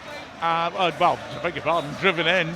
Okonkwo saved it, but Marquis had a simple tap in. And in all honesty, Wrexham tried their best, threw attacking options on, including Marriott back from injury, but we just couldn't break down Shrewsbury's excellent defence. No, and first of all, obviously, full credit to Shrewsbury. They were superb today. Did everything that I'm sure Gareth Ainsworth asked them to and more. Really, really full credit to them. I think Wrexham will be really frustrated to be leaving here with nothing. But then at the same time, I can't think of too many opportunities we really made in that second half. So you can't put up much of a fight to say we deserve much more out of that. But, again, maybe does that ask the question, do we need something else in January? We were just missing that little bit of something different tonight. I know both the Shrewsbury goals have come from, errors at the back, which we should do better with. But at the same time, we've got to go up the other end and score some more goals to get something out of that game. We just haven't been good enough tonight. In a derby game, I think you've got to give credit to Shrewsbury in that sense. I think they just wanted it a bit more today, and sometimes in these sort of high intense games, that can be the difference. And I think from minute one they had that fight. They were battling, their absolute socks off, and you have to say they've deserved something out of this game, and they've got the full 3 points. And Gareth Ainsworth will just be hoping now they can take that on in the next few weeks, and this could be a real change in momentum for their season. I fully agree with you, Mia. I think Shrewsbury were well worthy in that second half. The intent that they started the game with, and the way they went about it, they created and they put pressure, so much pressure on the back line that they caused the 2 goals for themselves. And I think that second goal just after half time, it really hurt, it really rocked Wrexham, and that's really unusual for the way that we've been playing. And sometimes you look for a break to be a good time to recharge the batteries and get away, but sometimes it can really put a little wedge in your momentum and your thinking and the way that you approach a game. And I just thought Wrexham just went off script a little bit second half, and it's not really so unusual for them to go away from that 3 and that play in the way that they play, and the diags of wide balls and crosses in the box. And I thought for the last half an hour we were just way off what we normally do and the structure that we normally play from. And I get that you're trying to get back in the game, but it was way off what we normally do, and it was so way off that we didn't look, and I don't think we deserved to get back into the game off the back of it. Well, I mean, I think we had 4 strikers on the pitch for last 10-15. I can't think of a single shot really we got away, and that's a big problem. I know you've got to obviously get the service into them, but yeah, I just don't think the approach was there. I think maybe we were a bit frustrated. I'm not too sure what was wrong today. Obviously, like Andy says, maybe that break that we've had for the last 12 days or so hasn't helped. But again, fair play to Shrewsbury, but we've got to pick ourselves up now, because in a week's time we're playing, arguably the best team in the league, and if we perform like that, we certainly won't get anything out of that. Yeah, absolutely. So just seeing down on the pitch as well, the Shrewsbury fans all celebrating with their team, and I think a nice gesture, because I suspect that's their skipper Carl Winchester's last game for them, and Ainsworth brought him up to the Shrewsbury fans to allow them to pay their own tribute to him. But as they walk around, they deserve the plaudits they're getting from their fans, because they did deserve to win this. I mean, like you said, second half, what chances did we make? We had a big scramble, to be fair, where Fletcher had a shot blocked and the ball just wouldn't go in for us. We had that lovely individual piece of skill by Fletcher when he brought down a long ball and tried to curve it around the keeper and went just off target. But that was it, really, wasn't it, in all honesty? And if you can only create that against a side that is fighting for their lives, you haven't really done enough to win it. No, and sometimes it just isn't your day. Sometimes that ball just isn't going to fall for you. Your luck's just not on your side. But I think just the more worrying part, it just didn't recognise really any real patterns of play. There just didn't seem like there was any sort of plan, which is just really worrying. And, I mentioned it earlier, but we're looking at February where we haven't got any home games, and our away form at the moment, it's just a really worrying sign. Just really needed something like today, get a big result and just really take you forward into the next few weeks. And, we're still in a really good position, don't get me wrong, but if we can just pick up that away form a little bit, I think it would just really really push us on towards the end of the season. Yes, I think, one, you look at the Shrewsbury team and the way they went about their business today, and you talk about a team reflecting the manager's enthusiasm right there. And we've seen it right from the start. And, I think you look at the Shrewsbury team and they did work so hard and they put us under pressure. It made it awkward for us to play it. But like Mia says, we just went off what we normally do of playing, having our three in midfield, rotations, getting it wide, getting crosses in the box. And we're trying to get we're going to try and get back in the game with putting four strikers on, but that really disrupted us getting anywhere up the pitch, really. And then we're just hitting hopeful long balls. But there's never a bad time to get a little reminder that this is a tough league and every game is going to be hard, and if you're not at it, you get found out, whether you're playing in a derby down the road against 22nd in the league, or you're playing against Birmingham who are first and expected to win the league by a mile. We've got that one to come back to, so really you just have to reflect, review it, but you've got no team talk to do for the next week, because all eyes will be on that Birmingham game, and doesn't matter what happens on the weekend with other results around us, we have to concentrate and we have to get back to what we're good at, and we are very, very good at home, and we just go to back our platforms and then just crack on forwards. We were drawn into a war. I don't think it's all just because it's a derby, but it's also, two teams of quite similar shapes. It becomes almost a man-to-man battle, and I think by getting drawn into that battle, we opened up the opportunity for Shrewsbury to win those scraps, which I thought they did well. Yeah, but how many of our players were better than the man that they were up against today? And normally we've got 8-9 that are, he's played better than him today when we're matched up. But really, today, 8 or 9 are opposite way round, really, for us. And O'Connell's had one of those days, unfortunately, where it's just not been a great day for him. He's had those, but he's been absolutely exceptional for us as well. So you've got to marry that up with that. They'll be as disappointed as anybody to concede the goal that we did concede. But back to the drawing board, get back training, forget about it, move on. You're going to lose games in this league. Just make sure you win the next one. Exactly so. Any more, Mia, or shall we call it a night? Thank God we're not having to go home too far tonight. That's all I'm going to say. Yeah, if we play like this at Exeter, or should I say if it turns out like this at Exeter, that'll be a totally different matter. Well, real disappointment and frustration for Wrexham, but the big games keep coming thick and fast. Next Thursday, join us, of course, and we'll see if Wrexham can make amends at home to Birmingham City. A tough task, but then sort of task that this team's been motivated by, with a final score of Shrewsbury Town 1, Wrexham... No, beg your pardon, that's wishful thinking, wasn't it? With final score of Shrewsbury Town 2, Wrexham 1. We've been Mark Griffiths, Andy Morrell and Mia Roberts from Wrexham AFC.